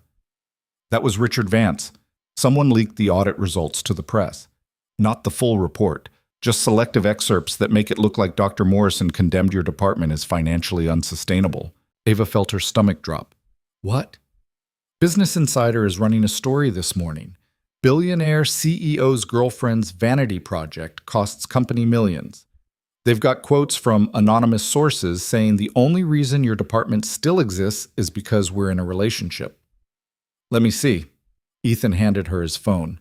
The article was worse than she'd imagined. Cherry-picked data about costs and efficiency, speculation about their relationship, insinuations that the audit had been a whitewash to protect Ava. The comments section was already filling with vitriol. "This is Lydia," Ava said flatly. "This has her fingerprints all over it." "Probably, but we can't prove it." Ethan ran his hands through his hair in frustration. "The board's calling an emergency meeting for this afternoon. Richard said some members are demanding your immediate resignation to protect the company's reputation." Ava set down the phone, her hands trembling. After everything they'd survived, after all the progress they'd made, it was going to end like this. Not because they'd failed, but because someone had successfully weaponized their relationship against them. "Maybe I should resign," she said quietly. "No." Ethan's voice was firm. "That's exactly what Lydia wants. You resign in disgrace. She takes over your department, dismantles everything we've built, and proves that empathy was just expensive sentimentality all along. But if I don't resign, the story becomes about how you're protecting me. Either way, we lose. There has to be another option." "What? We go to the board and plead our case again? We've already done that. We've already proven our value. It doesn't matter because the narrative isn't about results anymore. It's about scandal." Ava stood up, pacing. "Maybe the story's right. Maybe I am a liability you can't afford." "Don't do that," Ethan said sharply. "Don't let them make you doubt your worth." "I'm not doubting my worth. I'm being realistic about the situation. As long as we're together, people will question my competence and your judgment. The work will always be secondary to the gossip." Ethan stood too, crossing to her, taking her shoulders in his hands. "So what are you saying? We end this? We pretend the last 6 months didn't happen?" "I'm saying maybe Emma was right. Maybe I need to stop letting mean people make me doubt myself." Ava met his eyes. "But I also need to stop letting my fear of what people think control my choices. I don't understand. I've spent my entire life making myself small, staying quiet, accepting scraps of recognition and telling myself it was enough. And when you saw me, really saw me, I finally started to believe I deserved more. But I'm still letting other people's opinions dictate my actions." She pulled away from him, her mind racing through possibilities. "What if we stopped hiding?" she said suddenly. "What if instead of treating our relationship like a scandal to be managed, we owned it, not apologized for it, not defended it, just acknowledged it openly and dared anyone to question whether I earned my position? That's a huge risk. It could backfire spectacularly. Everything we've done has been a huge risk. This is just one more." Ava felt a strange calm settling over her, the clarity that came from finally seeing the path forward. "I'm tired of fighting with one hand tied behind my back because I'm afraid of how things look. Let's put everything on the table, the relationship, the results, the vision, and let the board decide based on truth instead of speculation." Ethan studied her face for a long moment. "You're sure?" "I'm terrified, but yes, I'm sure." He pulled her into his arms, and Ava felt the tension in his body slowly release. "Then we do this together. No more secrets, no more apologizing for choosing each other." "Together," Ava agreed. From the stairs, Emma's voice floated down. "I told you she was brave." They both looked up to see her sitting on the landing, grinning. "Were you eavesdropping?" Ethan asked. "Obviously. It's way more interesting than watching YouTube." Emma came down the rest of the stairs. "So you guys are going to stop being weird and just be together for real? Like, actually together instead of pretending you're not?" "Something like that," Ava said, smiling despite everything. Finally, the sneaking around was getting old. Emma headed toward the kitchen, then paused. "For what it's worth, I think you're going to win. I mean, people always underestimate quiet people. It's their fatal flaw." The emergency board meeting was scheduled for 3 o'clock. Ava and Ethan spent the morning preparing, but not in the way they'd prepared for previous battles. This time, there were no carefully crafted presentations, no defensive data compilations, no strategic maneuvering. Instead, they simply gathered the truth, the full audit report, client testimonials, financial projections, and a timeline of their relationship that left nothing to speculation. At 2:30, Ava stood in the bathroom of her apartment, staring at her reflection. She'd gone home to change, choosing a navy suit that made her feel confident without trying too hard. Her hands were steady as she applied lipstick, steadier than they'd been in weeks. Her phone buzzed. A text from Marcus. "Whatever happens today, the whole team is behind you. We know what we built. We know it matters." Then Jennifer. "You got this, boss. Go show them what quiet strength looks like." Then 6 more messages from team members, each one a small vote of confidence that collectively felt like armor. Finally, a text from Emma. "Remember, trees don't give up, neither do you." Ava smiled, pocketed her phone, and headed to Hale & Company for what might be her last day. The boardroom was packed when she arrived. Every board member present, plus senior management, HR representatives, and the company's legal counsel. Lydia sat near the front, her expression carefully neutral, but Ava could see the anticipation in her eyes. Ethan was already there, standing at the head of the table. He caught Ava's eye as she entered and gave her a small nod. Richard Vance called the meeting to order with unusual formality. "We're here to address the allegations in this morning's Business Insider article and to discuss the future of Miss Bennett's employment with Hale & Company. Given the serious nature of the reputational concerns raised, we'll begin by hearing from Miss Bennett directly." Ava walked to the front of the room. No podium this time, no presentation screen, just her standing in front of the most powerful people in the company, about to bet everything on transparency. "6 months ago," she began, her voice clear and steady, "I sent an unauthorized email to a grieving widow. That email broke protocol, bypassed our approved systems, and violated company policy. It also saved a client relationship and reminded our CEO that this company had lost sight of its founding values. She looked around the room, meeting eyes. Mr. Hale asked me to continue reviewing client communications. We kept it quiet because we knew it would be controversial. We developed a relationship that eventually became romantic. We should have disclosed it earlier and more formally. We didn't. That's on both of us. Murmurs rippled through the room. But here's what else is true, Ava continued. Every promotion I've received has been based on measurable results. Every success my department has achieved has been earned through hard work and innovation. And every single day, I've had to work twice as hard as anyone else in this room to prove that I deserve to be here. Not because of my relationship with Mr. Hale, but in spite of the scrutiny that relationship brings. She pulled out a folder and distributed copies around the table. This is the complete audit report from Dr. Morrison's firm. Not the selective excerpts that appeared in Business Insider, but the full findings. You'll see that while my department costs more per interaction, we generate significantly higher lifetime value per client. You'll see that client satisfaction in our segment is at record highs. You'll see that we've achieved what many in this industry said was impossible, scaling empathy without sacrificing efficiency. Lydia raised her hand. With all due respect, Miss Bennett, the issue isn't your department's results. It's whether those results are tainted by preferential treatment and whether your relationship with our CEO represents a conflict of interest that damages the company's credibility. You're right, Ava said, surprising everyone, including Lydia. It is a conflict of interest, but not the kind you're implying. She turned to address the full board. The real conflict of interest is when we let fear of appearances override commitment to values. When we choose the appearance of propriety over the reality of results. When we sacrifice innovation to avoid criticism. She gestured at Lydia.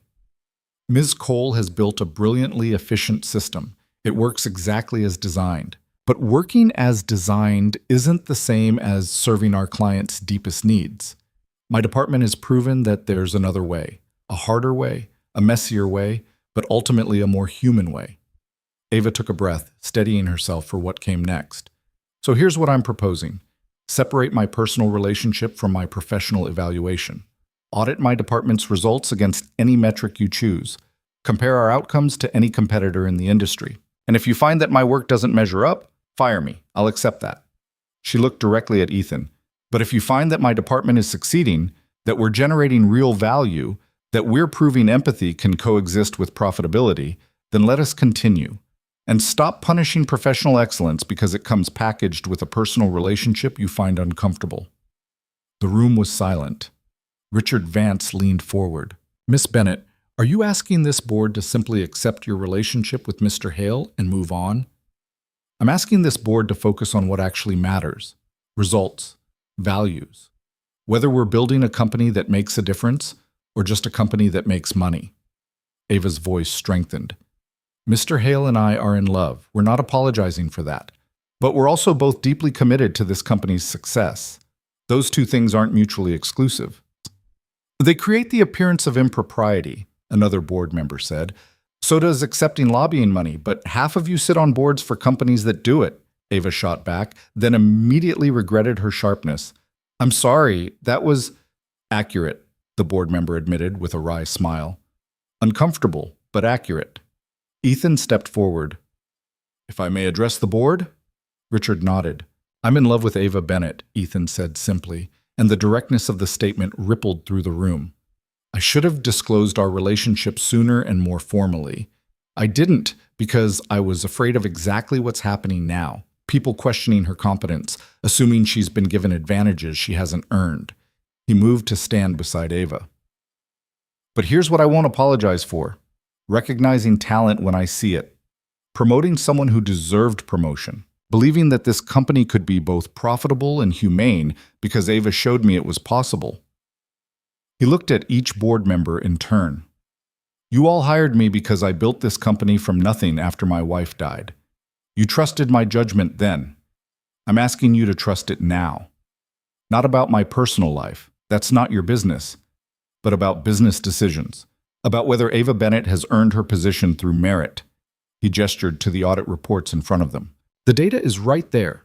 Third-party objective analysis. Either it proves her value or it doesn't. Make your decision based on that, not on gossip, not on appearances, not on whether you approve of our relationship. Lydia stood. With respect, this is exactly the problem.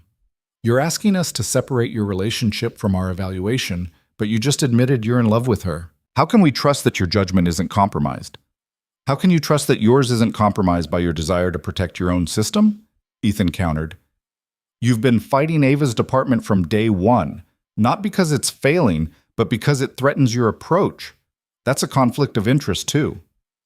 I'm protecting this company from what? Ethan's voice hardened. From compassion? From innovation? From anyone who might suggest your automation isn't the only answer? The room tensed. This was the confrontation that had been building for months, finally breaking into the open. Richard Vance held up a hand. Enough.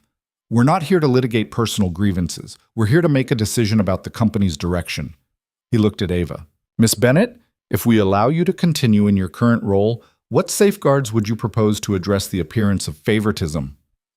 Ava had anticipated this question. Regular third-party audits of my department's performance, transparent reporting to a board committee that doesn't include Mr. Hale, a formal ethics disclosure filed with HR, and most importantly, results-based benchmarks that are publicly documented and independently verified. And if you fail to meet those benchmarks, then I resign. No appeals, no second chances. Just clean acknowledgement that the experiment failed. Richard considered this. And Mr. Hale, if Miss Bennett's department continues to struggle or creates further controversy, are you prepared to accept the consequences? I've already offered my resignation if this model fails, Ethan said. That offer stands. Richard looked at Lydia. Ms. Cole, you've been vocal in your concerns. Do you have an alternative proposal? Lydia stood smoothly. I propose we sunset Miss Bennett's department over the next quarter, transitioning all clients to the proven automated system. Miss Bennett would be offered a generous severance package and positive references. This resolves the conflict of interest, eliminates the reputational risk, and returns us to operational efficiency. While erasing everything we've built, Ava said quietly. While protecting this company from further scandal, Lydia corrected. Richard Vance looked at the assembled board members. I think we need to vote, but before we do, I want to hear from someone else. He pulled out his phone and made a call. Dr. Morrison? Yes, we're ready for you. The boardroom door opened and Dr. Patricia Morrison entered, looking exactly as severe and uncompromising as she had during the audit presentation. Dr. Morrison, Richard said, someone leaked selective excerpts from your audit to the press. I've asked you here to clarify your actual findings. Dr. Morrison set down her briefcase and addressed the room without preamble. The Business Insider article deliberately misrepresented my conclusions. Yes, Miss Bennett's department costs more per interaction than automated systems, but my full report clearly states that the return on investment is significantly higher. In fact, she pulled out a document and handed it to Richard. I was so troubled by the misrepresentation that I conducted additional analysis overnight. When you factor in not just immediate retention, but downstream referrals and brand reputation impact, Miss Bennett's model generates approximately 4 times the long-term value of pure automation. She looked directly at Lydia. Furthermore, I've reviewed the integration protocols that were supposed to be implemented after my initial audit. Someone has been systematically blocking access to resources, delaying approvals, and creating administrative barriers that prevent effective collaboration. That's not operational prudence. That's sabotage. Lydia's composure finally cracked. That's a serious accusation. Based on documented evidence, Dr. Morrison interrupted. Budget request timestamps, email trails, meeting minutes. I'm a forensic analyst. Finding patterns is what I do. The room erupted in shocked murmurs. Richard held up his hand for silence, his expression grave. Ms. Cole, is this true? Lydia's jaw tightened. I've raised legitimate concerns about resource allocation. Did you leak selective excerpts from the audit to Business Insider? I have no control over what journalist. That's not an answer. For a long moment, Lydia said nothing. Then her mask of professionalism finally shattered. Yes, she said coldly, I leaked it. Because this board needs to understand that prioritizing sentiment over efficiency is destroying everything I built. That promoting someone based on who she's sleeping with undermines every legitimate professional in this company. Enough, Richard said sharply. You're dismissed from this meeting. HR will be in touch regarding your employment status. Lydia looked around the room, clearly expecting someone to come to her defense. When no one did, she grabbed her belongings and walked out, her heels clicking sharply against the floor. After the door closed behind her, Richard turned to the remaining board members. I think we have our answer about conflicts of interest, he said dryly. The question now is whether we're willing to back Miss Bennett's approach moving forward. The vote that followed wasn't unanimous, but it was decisive. 7 board members in favor of continuing Ava's department with the safeguards she'd proposed. 3 opposed, 2 abstaining. Ava felt her knees go weak with relief. Miss Bennett, Richard said, you'll report quarterly to a board oversight committee. Your budgets will undergo independent review, and we'll be watching your metrics closely, but you've earned the chance to prove this model can work long-term. Thank you, Ava managed. I won't let you down. See that you don't. Richard's stern expression softened slightly. And for what it's worth, I think Caroline would have approved of what you're building here. She always believed business could be a force for good. Ethan's breath caught. It was the first time anyone on the board had mentioned his late wife in years. Thank you, Richard, he said quietly. As the meeting adjourned, people filed out in small clusters, some congratulating Ava, others simply nodding respectfully. Doctor, Morrison paused on her way out. You fought for something worth fighting for, she told Ava. Don't lose that fire. When the room finally emptied, only Ava and Ethan remained. They stood in silence for a moment, the magnitude of what had just happened slowly sinking in. We did it, Ava whispered. You did it, Ethan corrected. I just stood beside you. That's all I ever needed. He pulled her into his arms, and they held each other in the empty boardroom, 2 people who'd been invisible in different ways finally choosing to be seen. 3 months later, Ava stood in front of the bathroom mirror in Ethan's house. No, their house now, since she'd officially moved in 2 weeks ago, applying mascara while Emma provided running commentary from the doorway. You're going to be great, Emma said. Stop freaking out. I'm not freaking out. You've changed your earrings 3 times. I'm considering my options. You're freaking out. Ava smiled despite her nerves. Tonight was the company's annual gala, the first one since everything had changed. Her department had just completed its most successful quarter on record. Client retention was up 42%. The integration with Lydia's former automated systems, now overseen by a new director who actually believed in collaboration, was exceeding all projections. And Ava had been asked to give the keynote speech. What if I mess up? Ava asked, voicing the fear that had been gnawing at her all week. Then you mess up. The world doesn't end. Emma came into the bathroom and handed Ava the pearl earrings. These ones, they're classy.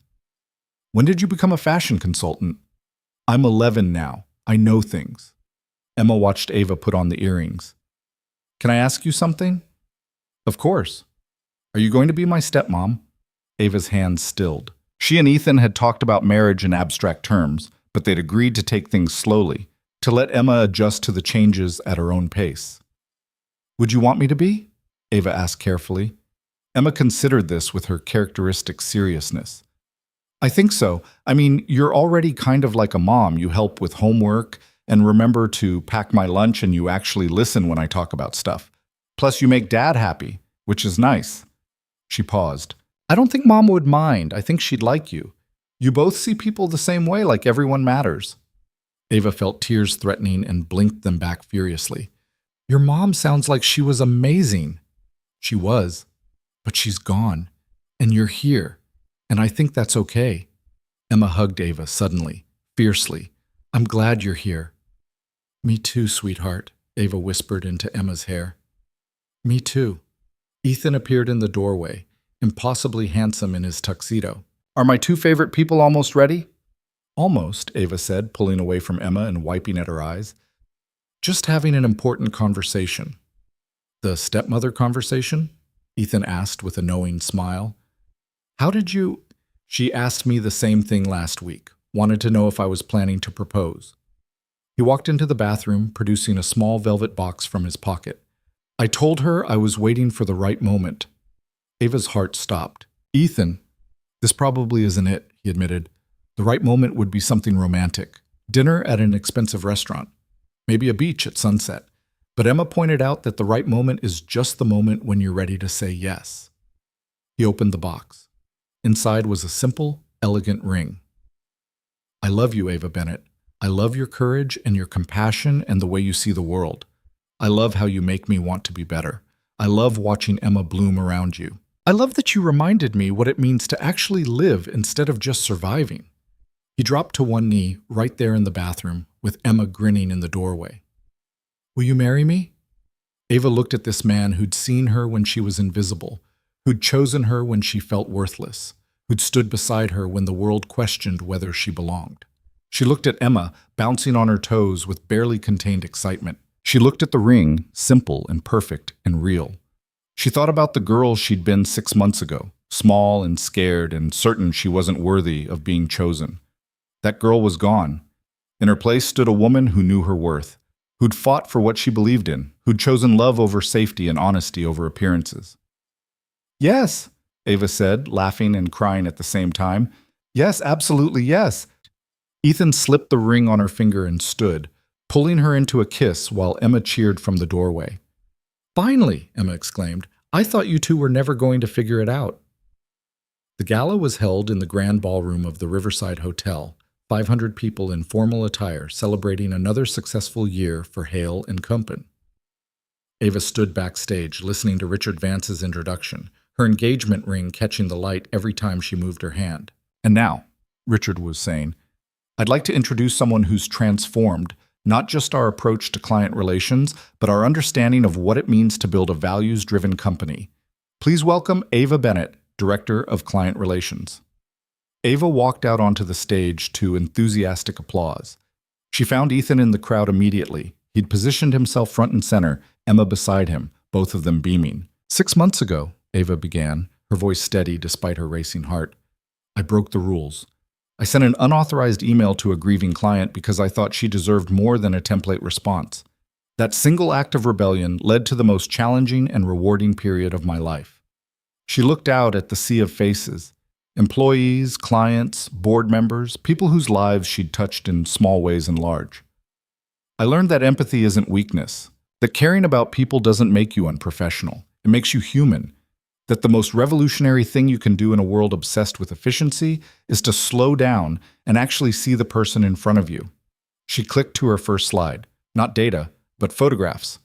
Clients they'd helped, families they'd supported, people who'd written to thank them for treating them like they mattered. This is Mrs. Patricia Hendricks, who taught me that a few words of genuine compassion can mean everything to someone who's lost everything. This is David Chen, who reminds his children that not all corporations are soulless machines. This is Sarah Mitchell, who gave us grace when we failed her and then a second chance to do better. Ava's voice strengthened. These aren't metrics, they're people, and every single one of them represents a choice we made as a company to prioritize humanity over convenience, connection over efficiency, the hard right over the easy wrong. She clicked to her final slide. Just 3 words. People over systems. That's the revolution, Ava said. Not automation versus human touch, not efficiency versus empathy, but the radical idea that we can build systems that serve people instead of requiring people to serve systems. She looked directly at Ethan. Someone once told me that walls might keep the pain out, but they also keep the joy out. I spent most of my life hiding behind walls, terrified of being hurt. It took someone seeing me, really seeing me, to understand that being vulnerable isn't the same as being weak. That choosing to care is the bravest thing you can do. The ballroom was completely silent, 500 people holding their breath. So here's my challenge to everyone in this room, Ava said. Stop building walls. Start building bridges. See the people around you, your colleagues, your clients, your competitors, even your critics. See them not as obstacles or opportunities, but as human beings trying to navigate a complicated world. She smiled. Choose empathy. Choose courage. Choose to be the person who doesn't look away when someone needs to be seen. The applause when she finished was thunderous. People rose to their feet, and Ava stood there taking it in, not the applause itself, but what it represented. Validation. Acceptance. Proof that fighting for what mattered was worth the cost.